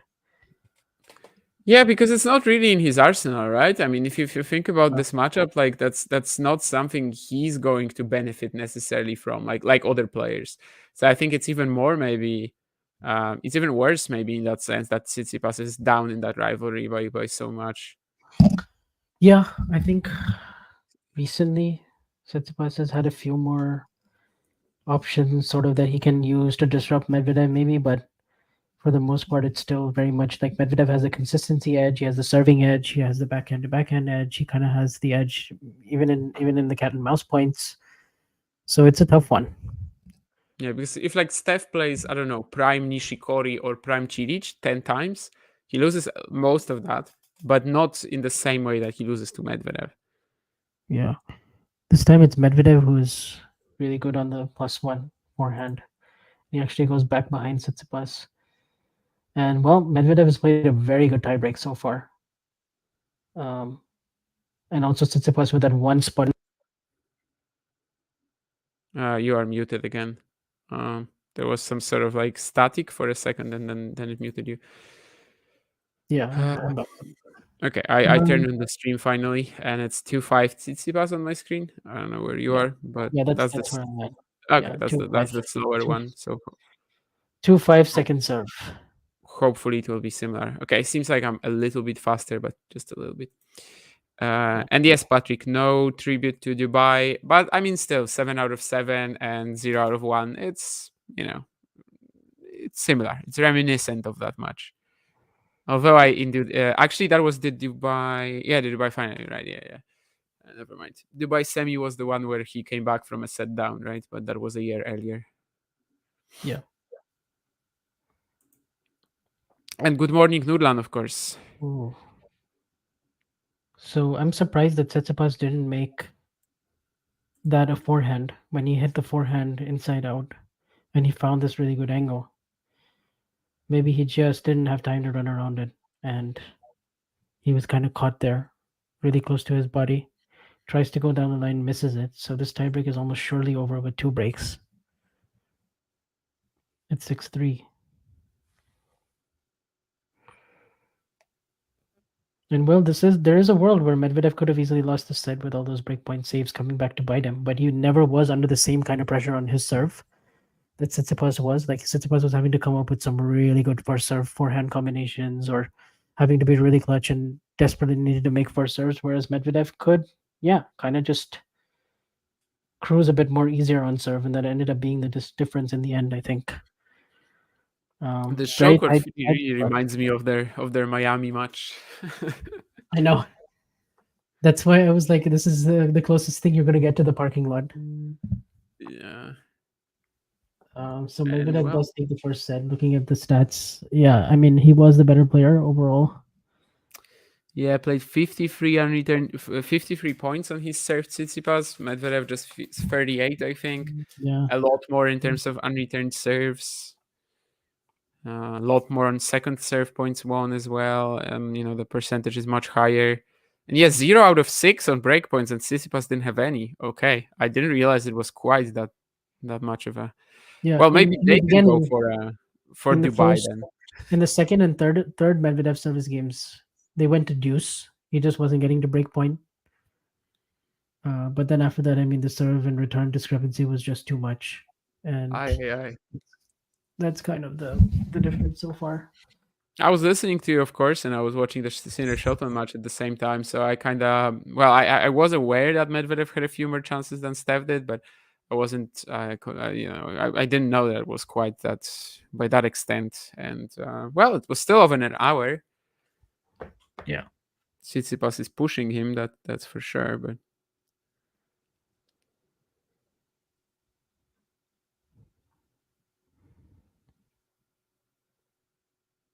Yeah, we'll see kind of what happens. I think so far Medvedev hasn't had that one poor service game that Tsitsipas would ultimately need to get back in this match.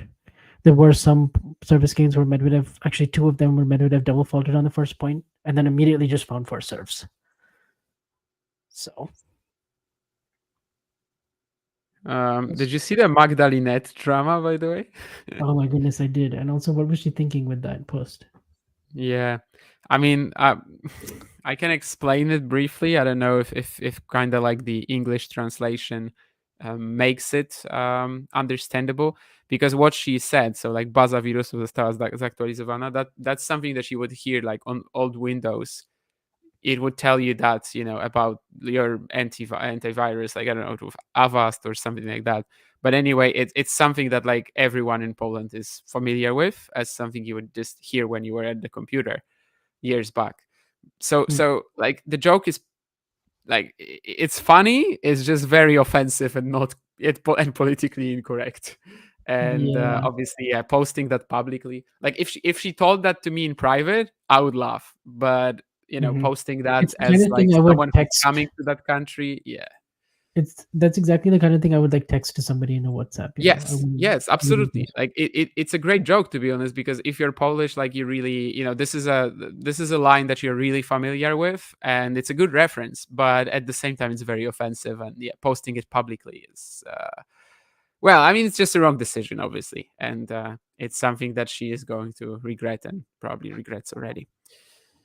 Drova and Skaya, is that Kalinskaya Alexandrova? Also Dubai-ish breakpoint conversion then. I also saw that some screenshots of Kalinskaya struggling physically. I don't know if that's part of it as well. But yeah, 10 out of 12. So Alexandrova has saved so many breakpoints, okay. And yet she's converting every single one, despite being also like a pretty low margin returner a la Ben Shelton. Yeah, there's also Sabalenka Siniakova. Sabalenka trying to avoid losing to another Czech player.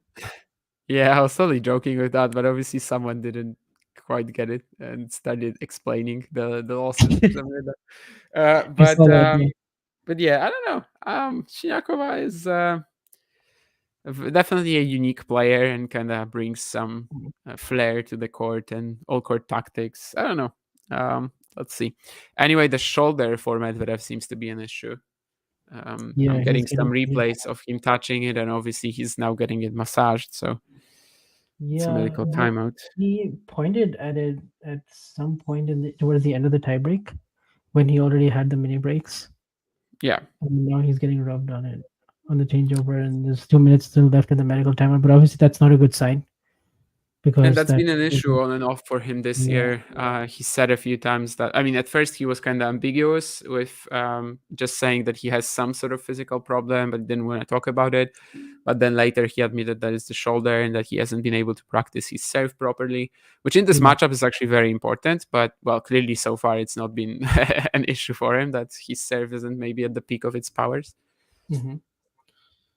Yeah, it was already kind of a thing, like when he played Dubai, and he still made the Indian Wells final with it, and Miami semis, and then. But I think during the clay swing, it really started to affect him. Yeah, there are some matchups, and I think maybe especially Alcaraz actually, where like he really needs that to be on point, and not having it is a bit of a problem. Actually, so Sabalenka is already a set up. Okay, I've been out of the loop. Yeah, 4 court to Wuhan. Yeah, 4 matches happening at the same time. But I think a lot of people were expecting Mohova. I think, well, some people were just expecting Mohova to not play, whereas Yeah. others were like, okay, Mohova Fernandez early popcorn match. But we get Fernandez. I was thinking she would play, to be honest. A couple of days of rest, like the season is coming to an end. What else are you gonna do, right? But clearly she didn't feel like it, and she knows her body the best. So Yep. if she was gonna risk an injury, of course, that's a good decision not to show up. Yeah, I think so. Monfils and Alcaraz starting soon. As I said earlier, not expecting fireworks. But if someone is going to say that, well, this is still an exciting matchup anytime they play, sure. Yeah, Monfils still has it in terms of his movement and his ability to hit spectacular shots. And yeah, did you see the match? Oh no! You're gonna love this. I mean, you're kind of on a campaign against this woman, so you're gonna love this. And he probably saw it already, but I didn't. I'm seeing this now. What happened? You know who retired today? See that Not again? like you know who retired today. Not in terms of their career, but just in a match. Oh, oh yes, yes I do. Oh no! It's time to pull out that stat with Sorenko, huh? Yeah, Surenko to Magdalinet, whom we actually mentioned just a goodness. second ago. But Oh, but actually, there haven't been. I mean, when was the last time she withdrew? Now that I'm thinking about it, it's been a few tournaments actually. It's been since the French Open. So wow, wow. So she actually did play what 1, 2, 3, 4, 5, 6, 7, 8, 9 tournaments without withdrawing or retiring. So that's see good. your agenda was in danger, but she's back. That might be a record for her.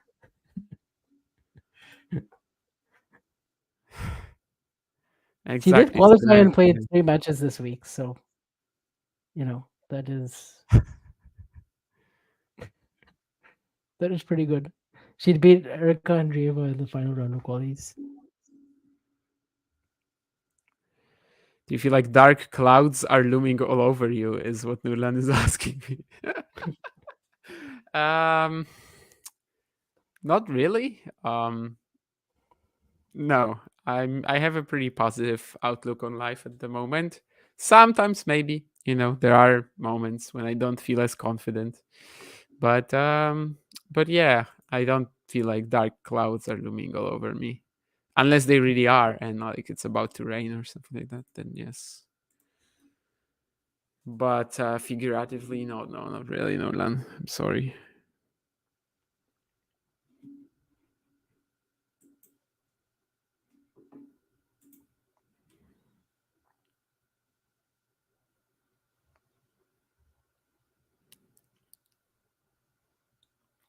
The other Polish Magda also in action right now against Emma Navarro, the WTA 125 specialist. Or maybe not, because she lost to Blinkova. Yeah, actually, when we were just talking about Magdalene, and I also wanted to bring up Eva Jovic because she's now won 2 titles in California. One at the W35 in Berkeley. She won that title, and she also won the W75 in Rancho Santa Fe this past weekend, which is actually pretty close to where I live. She played and where Taylor Fritz was born. Exactly, yeah. A lot of tennis players in San Diego, they basically train in Rancho Santa Fe. And yeah. So she's already 216 in the rankings even, okay. Yeah, I mean, I remember she beat Magdalene in the first round of the US Open and almost beat Alexandrova in the next round. Of course, she didn't end up winning the girls' title. I think she lost in the semis, maybe. Yeah, semis or the final, yeah. But yeah, I see that there were a lot of juniors in these events actually, like recent juniors, Ngonue and Boko, but also the Rancho Santa Fe title, yeah, but a few more quality players definitely. Shibahara in the final, Gabriela Knudson, or however she's pronounced, in the quarters. She's trying to go 3 in a row because she's playing again this week in Edmond ITF. Where is that actually held? Yeah, she's playing Boko again. Oh, she could actually play Kayla Day in the second round. That would I be only kind of learned about Edmont yesterday because someone was confusing it with Edmonton. yeah. But where is And I had this? to, Like, that's what not the city same. is this? Oklahoma. It's the state, Oh, of okay. course. Yeah. I just checked that. I didn't know, but yeah. Yeah, I've never heard of that city. So okay. Yeah, some good quality players on the Rancho Santa Fe road to the title.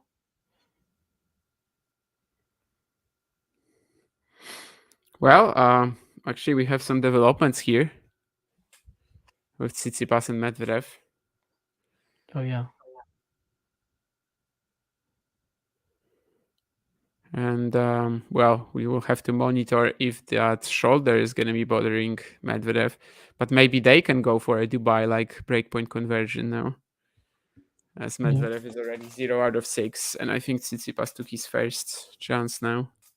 He did, yeah, he did break in the first game. So, and on return in the first set, you can clearly see Medvedev was better, 7.9, and well, Steph was at 5.6, and his quality just went down, especially after the a couple of deuce games that he had on Medvedev's serve early in the set.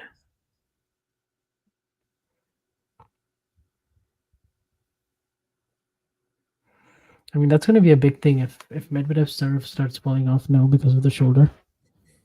That is not going to be ideal for him. Yeah, it's a tricky this spot he's matchup in as this well. year. Generally, like he wants to keep playing. Obviously, the injury is like not severe enough for him to just pull out of a few events in a row or something like that. But at the same Yeah. time, obviously, it's not really an ideal way of dealing with it. So maybe the off season can help him out, but up until the off season, obviously, there's still a lot more events that he's kind of desperate to play, and well. Yeah. It's unfortunate how often tennis players have to be in this situation, kind of. Yeah, just in general, Medvedev is at a point in his career where like all that matters now is just winning that second slam. Right? Yeah. Like even if he does win another title, let's say he does win a 250 or 500, it doesn't really change much. I mean, it it would be doesn't good for change his how we- confidence, It would help him out in regards to then winning that slam. Yeah. I think this would be very rare for him. I didn't expect that he would go the whole season without getting a title. I would say in 2022 he had like the 250 in Los Cabos and the 500 in Vienna. Those didn't actually amount to him doing anything major for the rest of that year, but Yeah, but Vienna he's also one of those confidence players, season, right? so, I mean, 2019 summer and then also 2023 early part of the year where he just won like 5 tournaments in a row. So Like we have still seen haven't seen Vienna this year. So like in 2022, he was also titleless for a while. He's just it's just like his other results were simply much better this year, much more consistent than in 2022. Of course, the slam final. maybe even Vienna though it is where he wasn't- can actually maybe Vienna without Sinner and Alcaraz. Maybe that's where he can actually pick it up. Yeah. And it would be his first repeated title, of course. Yeah. In that famous stat.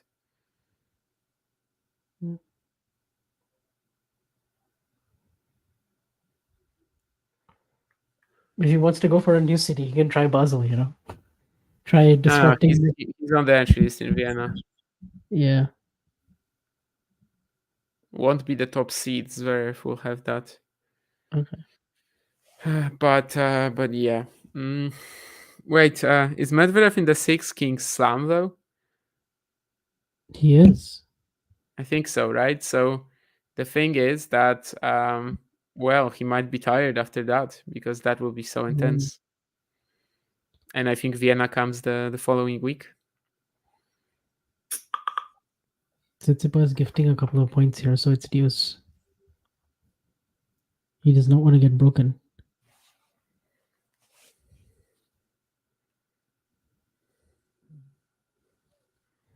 He gets the ace at deuce. But yeah, Vienna will definitely be a solid chance, although I think Dominic Thiem might beat him in the opening round. Imagine he wins the title in Vienna and then retires. Oh, and we already have the entry list for Belgrade and Metz. I didn't realize.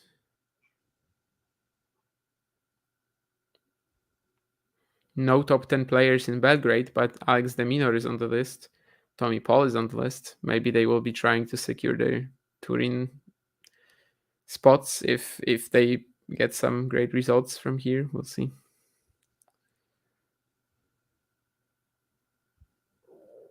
And in Metz, there's Kasper Ruud, but he probably won't need anything to secure, so he'll probably withdraw.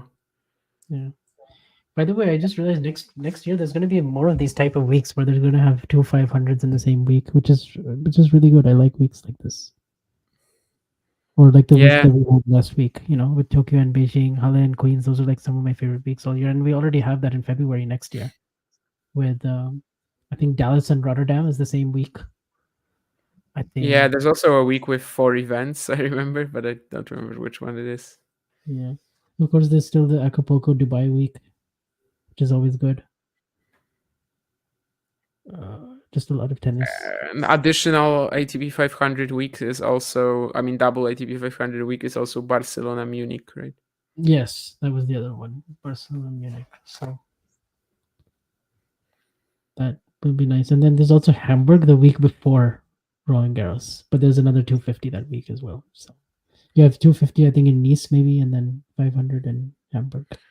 Yeah, that's going to be a bit of a test, I guess, in terms of how many players actually want to play this before the slam. The top 5, I would assume, are out. We'll see. But the others... Yeah, maybe like a Casper Ruud should want to play. Like Casper usually always plays the week before the French. So. Casper plays Geneva before the French anyway, so I would assume that he's going to be there, yes. Yeah. Of course, now we also have Alcaraz Monfils starting, which I'll keep an eye on if there's any interesting developments there, of course. But I think we're expecting that one to be much more straightforward than when they played in Cincinnati. And what Carlos said, he played the worst match of his life. And then followed it up by playing, the second round against Bodek. So. Yeah, maybe the US Open was a little worse. I don't know. I think it was. But he's on an 11-match win streak now. So, and this would equal his most this year, which was 12, right? Because he won Wimbledon and then he won the 5 at the Olympics before the final. So, I don't think he's actually ever done more than 12. Now that I'm thinking about it in terms of the match win streak. Like he's done the Barcelona Madrid thing twice. But then Rome, he lost to Fabian Marozsan. So I guess he had 12 there. Yeah, because Fabio was not the first match, right? Yeah. He beat somebody earlier. He beat Ramos Vinolas in the first round. And then Vance, it's kind of my duty to remind you that at the start of the 2020 season, he won 2 ITFs in a row and then made the final of the third one. That is your duty, yes.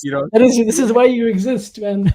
Okay. I know, but, it's not to level, I understand. I know. Okay.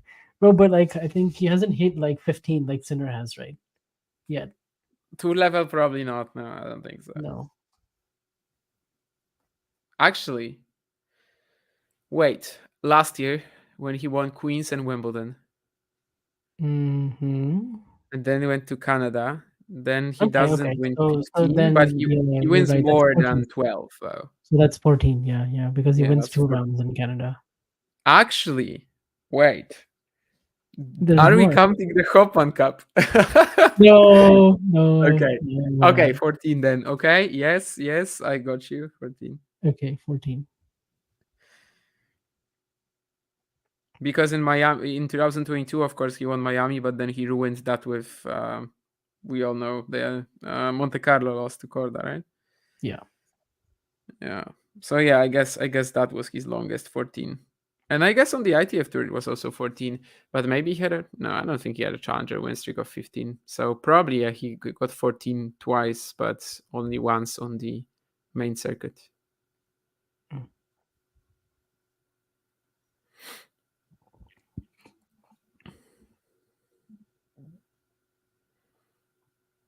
Oh, John is talking about Zverev might play Hamburg. Oh, actually, yeah, he might. Depends Yeah, on I how think you I think I said it that like the top 5 is probably out, maybe not Zverev. Okay. Yeah. I don't think honestly if Zverev. Yeah, I mean I don't think Zverev would really care about playing in his hometown. I think it's like if he wants to play in terms of just being I don't know, just having a good preparation. If he feels like it's good for him, he'll play. But I doubt he would actually care enough. Of course, it's an important event for him, first big breakthrough in 2014 and stuff. But nah, I think that if he feels like he shouldn't, then he won't.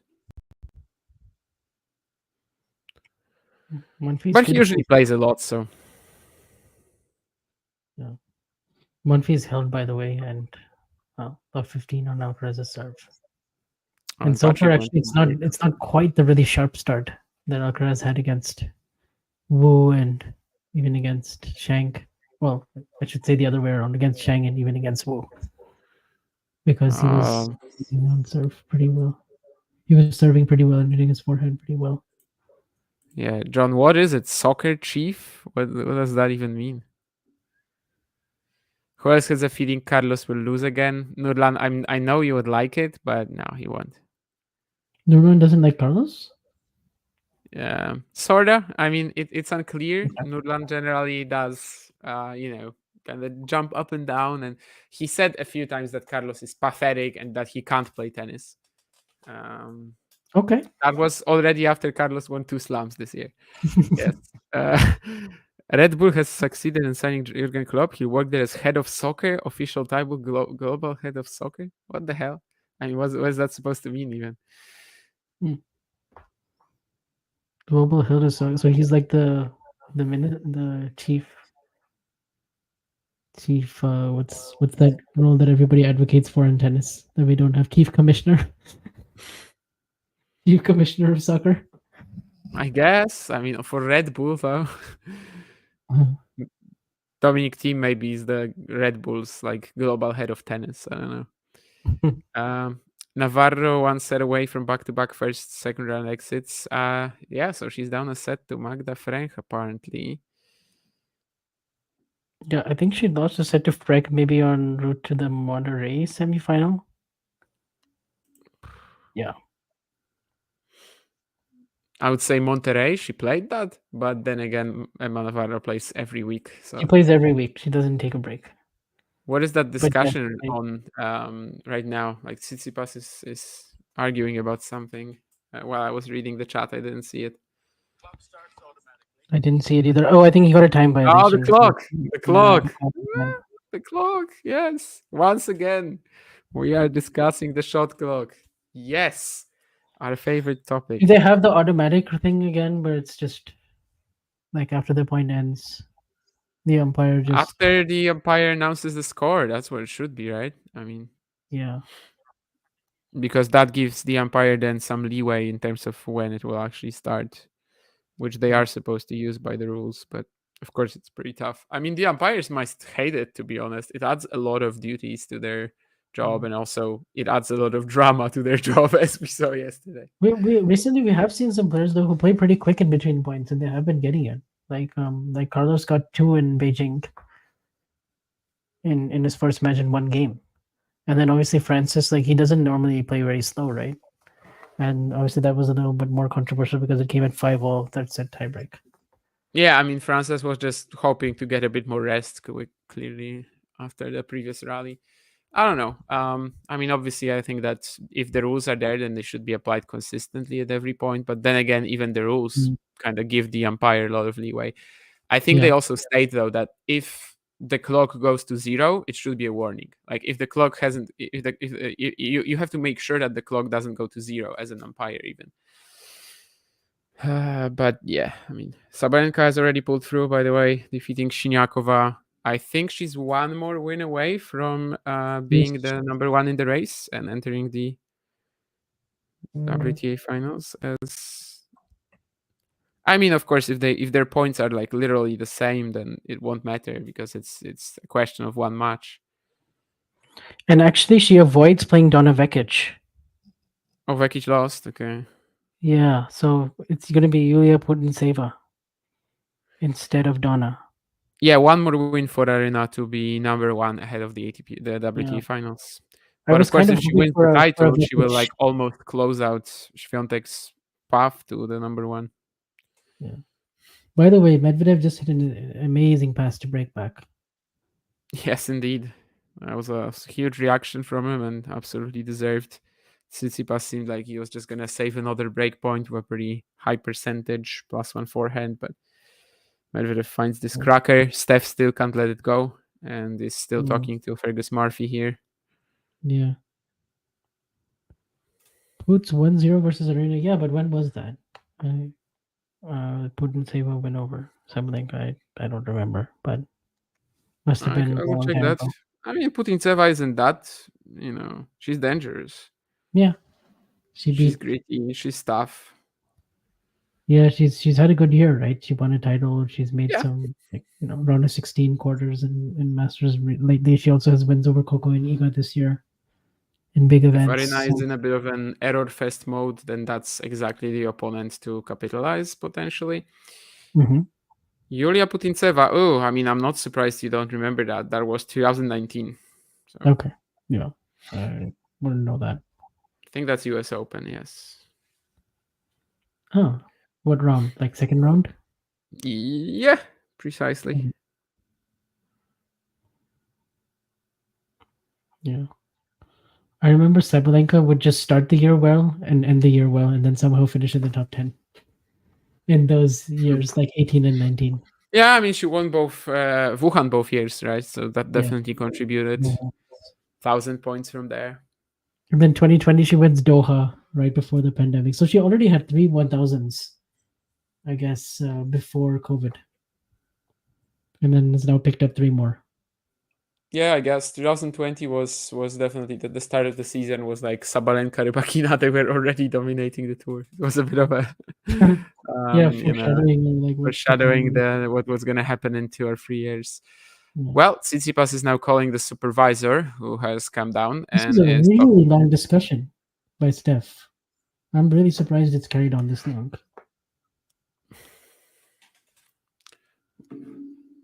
I mean, is he just trying to get a bit of a break here? Like, because like he knows, everybody knows the supervisor isn't going to do anything. That's actually a good summary of how it usually works. Yeah. The It's just supervisor always comes been down, really he fun. listens to the player and he says, And he just nods yeah. and then he just walks away. Like, that's. I mean, yeah, also he has nothing that he could do really. I mean, it's up to the chair. And the supervisor don't, there's not even a rule that like he has to be paying 100% attention, right, to the match. Like it's just the decision of the chair. He can explain the rules to Steph, but that's really all he can do. Yeah. And of course, Steph knows that too. After the match, it will definitely be watched and discussed, but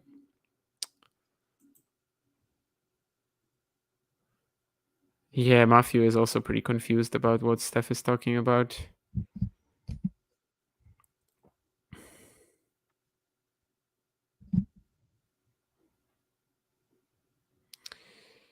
But also he lost the next point and then he plays a very good point too.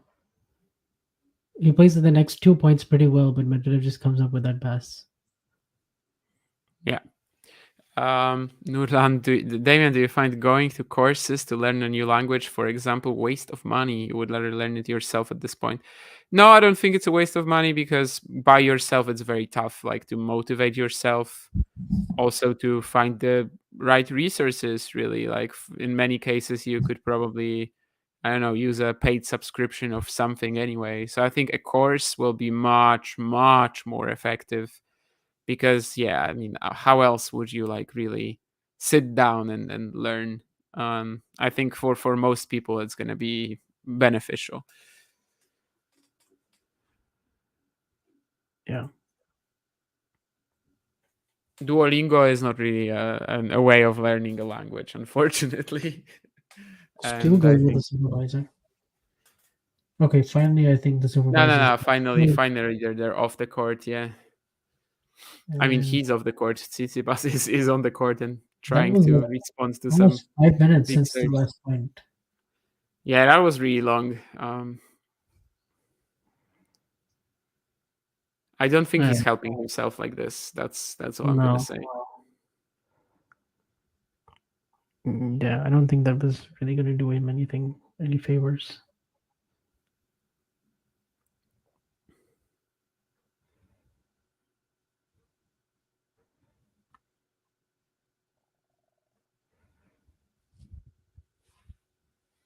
By the way, Monfils is on the ground. I don't know what's happened here.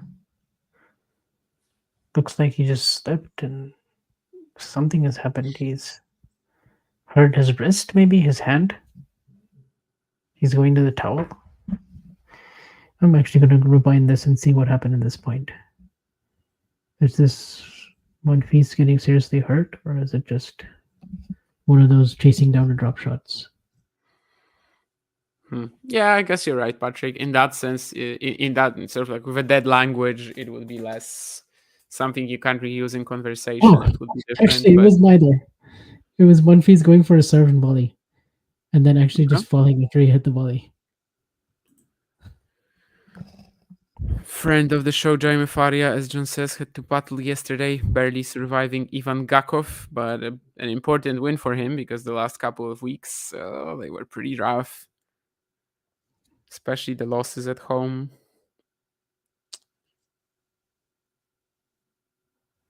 Quick hold for Medvedev.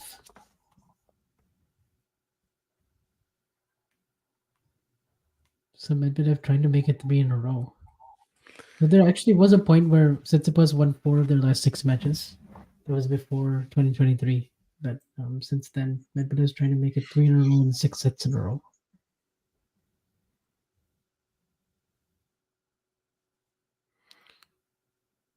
I've just gotten on a group chat. I've just gotten like 5 minutes of footage of Tsitsipas arguing with Fergus Murphy.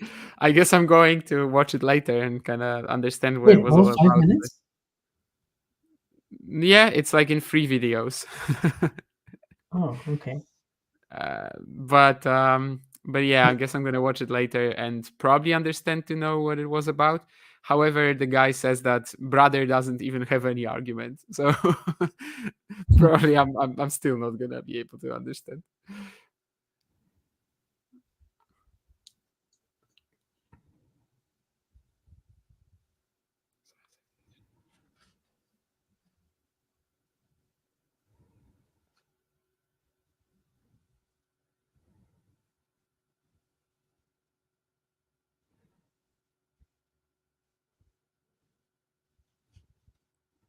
But yeah, after all of that, of course, there was a hold for Medvedev, which was pretty like a non-story, and well, Yeah. Tsitsipas has to calm down.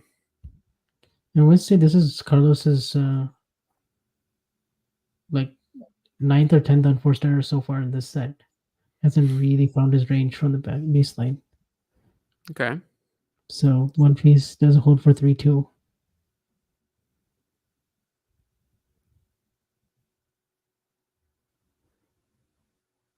It would be quite crazy, right? If a 38-year-old Monfils beats Alcaraz twice in a row. It would, yes.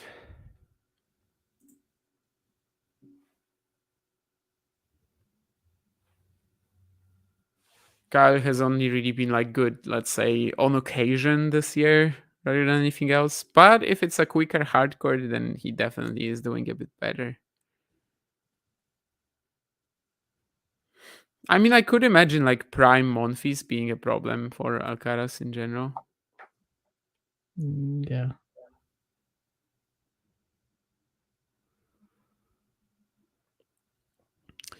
Matthew is definitely not a Stefan, yes.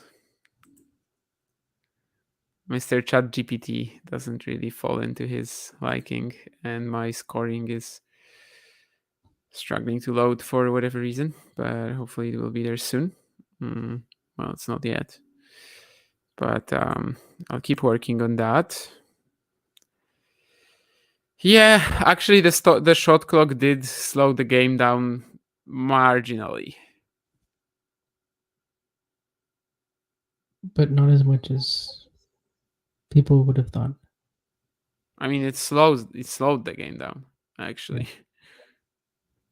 which is funny. Like some of the Yeah, players actually, I was gonna say that they wanted to speed it up, but they ended up slowing it down.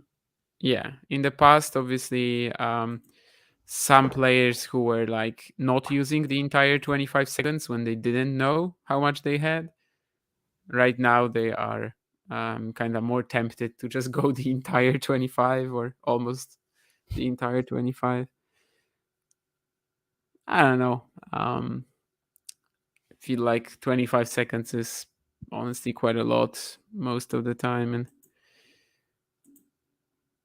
but I also like quick serving rhythm. So I think if I was playing in the pros with a shot clock, I would not have any issues with that.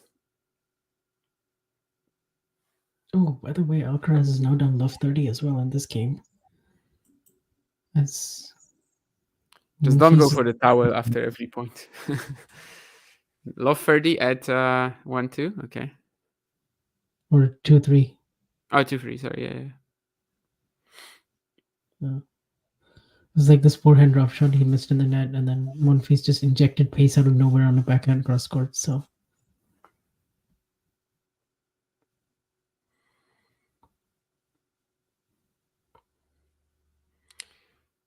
Fernandez up a set on Rakhimova, and Medvedev holds again. It really feels like Tsitsipas missed a bit of a trick there with that early break and finally getting something, the Medvedev shoulder massage. But now we're just like back in the last few games of the open air with Medvedev holding easily and the pressure piling up on Stefanos, who's also clearly not in the right headspace at the moment, or at least wasn't a few games ago.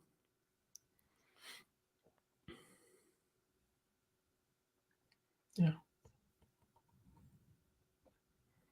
To catch up on this Duckworth Uchiyama Classic in Hangzhou when we finished the stream 3 hours earlier today. Oh. But I guess, it was a nasty draw for both. Uchiyama, of course, coming off that Hangzhou. No, not Hangzhou. Where did he play? Hangzhou or Chengdu? No, Hangzhou. Hangzhou, where he almost beat Cilic. So yeah, same venue. Beat Runa and almost beat Cilic. Oh, and Alcaraz is going to have to face a break point here because he misses this forehand pretty bad at 30-all. This isn't as straightforward as maybe we thought coming in. Maybe Monfils took a lot of pressure off of himself by saying he has no chance. Yeah, I think it was mostly like he was doing it only to fool himself, right? Like he was just trying to tell that to himself. But yeah, maybe he succeeded. Yeah, let's see. Of course, Alcaraz also hit 2 aces in this game and still not out of it. So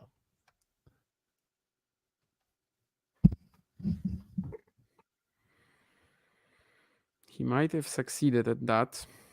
I think he's tried to do it a few times as well against like Djokovic or Nadal. Mm-hmm. Yeah. We know how it ended. What is it, like 0-19 or something crazy against Djokovic? Yeah, I mean, I lost count, but it's somewhere around that mark for sure. Yeah. He did beat Nadal twice in Doha. I think 2009 and 2012. Yeah, he beat Federer like 4 times as well. These matchups were definitely a little better for him, but Djokovic, 3 match points in Dubai especially, that was... When you miss that sort of a chance to beat your rival whom you haven't beaten in 50 meetings, then, that's it. Well, Stefanos Tsitsipas has to really make sure that's not going to be it for him in the next 10 minutes. And that first +1 error is not exactly in that line, that line.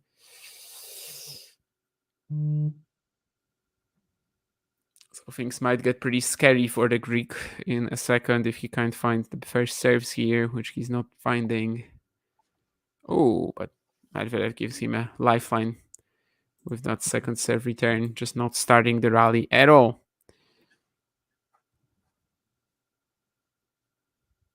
Yeah, I think so, Matthew. Yeah, the towel after the every point, it's not really that necessary, especially if you're just hitting an ace.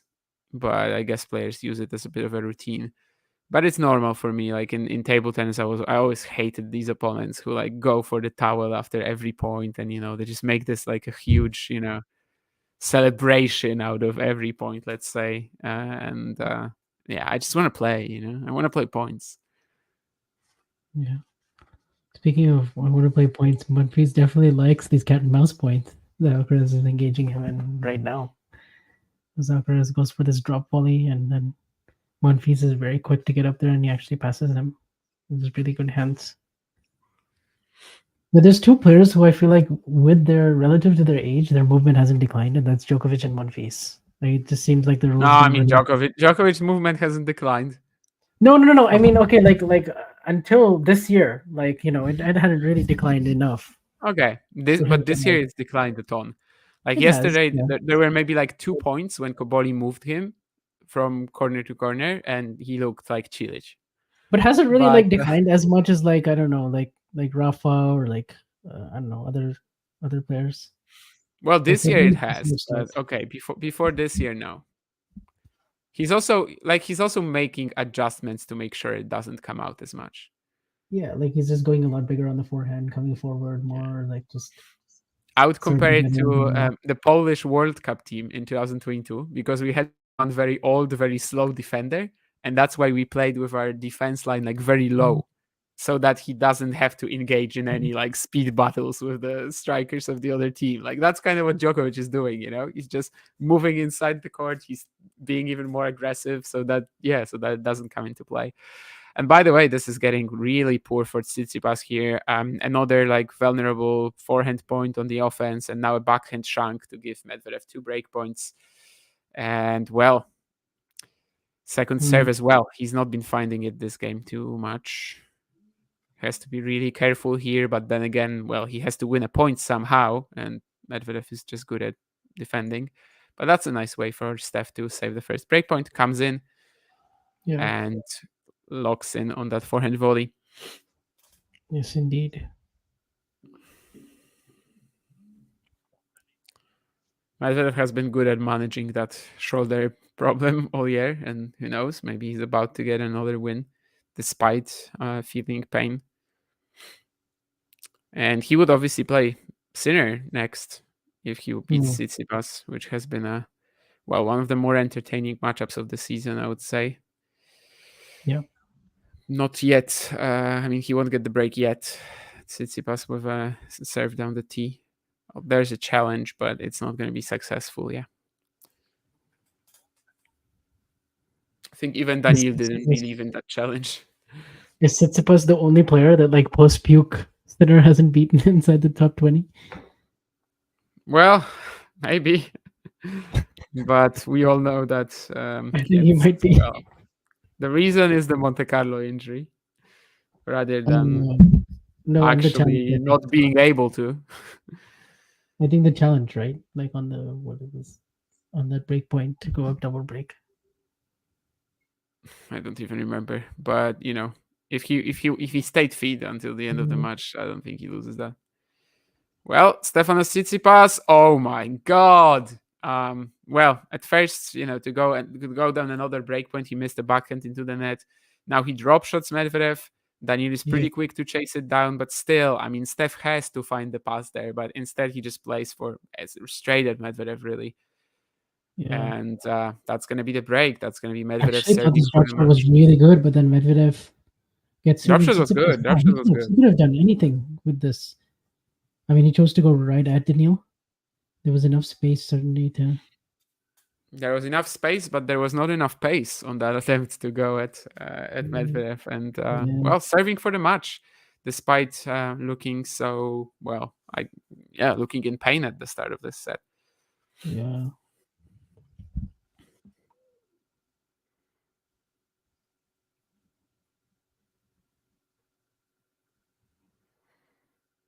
I still wonder where we would be right now if Medvedev hadn't come up with that amazing forehand pass.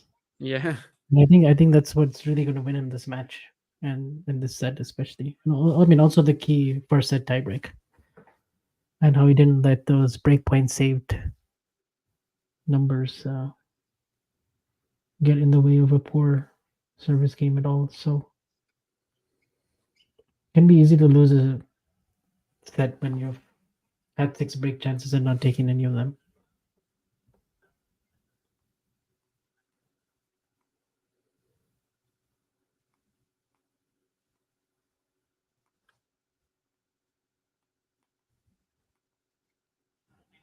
Yeah, I mean Medvedev just cruising here on this service game. So 40 love, 3 match points.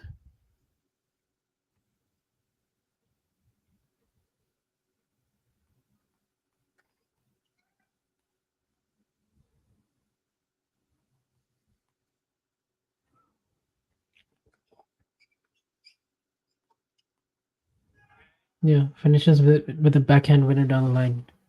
So we do indeed get Medvedev versus Sinner for the 4th time this year. Well, Australia. Well, 5th time. Well, 5th time actually. Wimbledon, the US Open, of course, 3 matches at Slams, and also what? Yeah. Miami, Yep. the Miami So final. 5th time this year.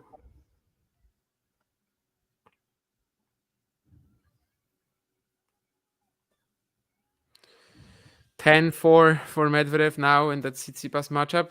I mean, was this kind of representative, you think, of how their entire rivalry has gone? A little bit. This was more like their first 5 matches, where it just seemed like, well, Medvedev's consistency from the baseline, his superior serve and return combinations, plus his ability to just get in Tsitsipas's head a little bit as well, kind of frustrate him, get Steph in that mindset where he's a little bit just confused out there at times. But I mean, I honestly don't think he played that confused on some big points in the second set. It really was Medvedev coming up with the goods, especially with the forehand pass. That was crucial because he was down a break at that point, and then also he played a very good game to break. And yeah, overall he was just more solid. I mean, he was also more aggressive than Tsitsipas in some big moments as well on his forehand, which made the difference, particularly in the first set tiebreak. He had a couple of key forehand winners. And yeah, overall, I think he was just a better player. There was no point in this match after the first 3 or 4 games where it felt like Tsitsipas was better at any stage. So yeah, I think this has been more or less what it's been like the last 3 times they played. Before this, actually, it was Tsitsipas who had won 4 of their last 6, but now it's very much like how it used to be, I think. Yeah, but as we mentioned, like when he had that good streak against Daniil, he also, pretty much started just like serving volleying after every point and going really like wild on the offense, and that was also not here today. I don't know if it would have won him the match, maybe not. Maybe Daniil right now is just also pretty good at returning closer to the baseline and everything, but yeah, just struggled to get through him off the ground, and especially the last few games, it just didn't really seem like finding that sort of an opening like he did on one of the breakpoint saves. It's just pretty rare. Yeah. Also Matthew said that seeing the top players playing every day is what the Masters are all about. Obviously, that's something that we weren't supposed to get.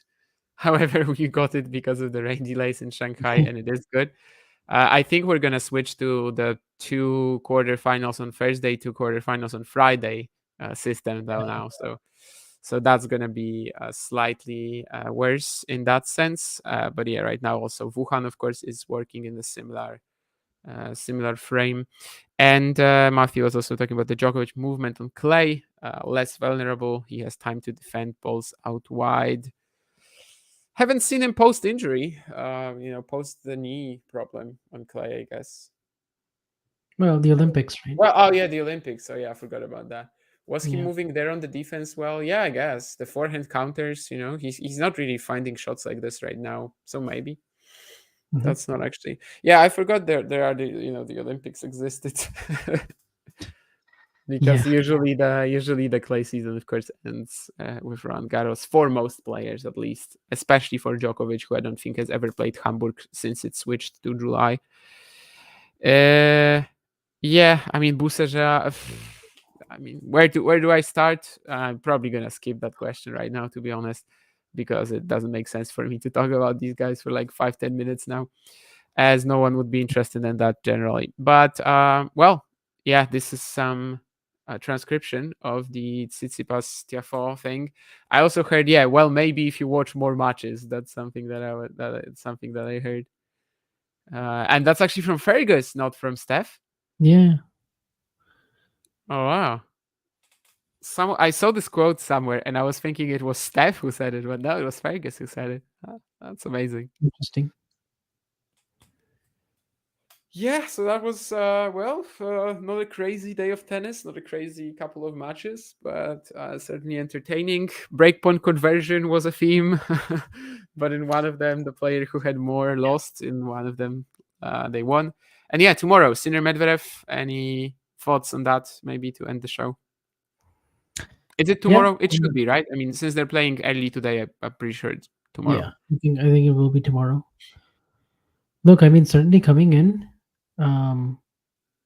it's always intriguing. Even if Sinner has won 6 of their last 7, it is still a match where you kind of just think, because you give Medvedev, you have to give his respect for all his achievements on hard court, and because he can just still play like that one match in best of 3, and where he doesn't have to sustain it as long, and he can catch fire like he did, for instance, in the second set of the US Open. Now, he wasn't able to sustain that level, but I think we have seen individual sets where Medvedev has played Sinner really well, and he has been like more attacking, been more aggressive, been taking returns early. The problem is now that Sinner has found multiple ways to beat him. Like obviously in Beijing and Vienna, 2 very different types of ways where he just now sometimes he can almost just stay solid as a rock and wait for Daniil to miss, which wasn't the case before, as he had to be the one coming US Open is the perfect example, right? Yeah, US Open where he was just more solid, more stable from the back of the court, and it was Medvedev who was giving him the errors. So yeah, I think I'm a little bit worried about the shoulder. Like if that has to hold up for sure against a quality returner like Sinner, but I'm still kind of expecting like a close-ish match, probably Jannik to come through. Just yeah, especially after the way he played today in the end of the sets, and also in the tie breaks. Right now, he's still on that incredible streak. It took Alcaraz playing out of his mind in that final set tie break to actually snap it. So yeah, I mean, I think it's going to be still intriguing, like in some ways how the Shelton match was today, but I just don't see Medvedev winning, but I won't say that he has no chance. He always has a chance. Yeah, I think so too. I mean, I said that in the Alcaraz matchup, he kind of needs his serve to be fully on point. Sinner counts as well, just maybe generally against top players.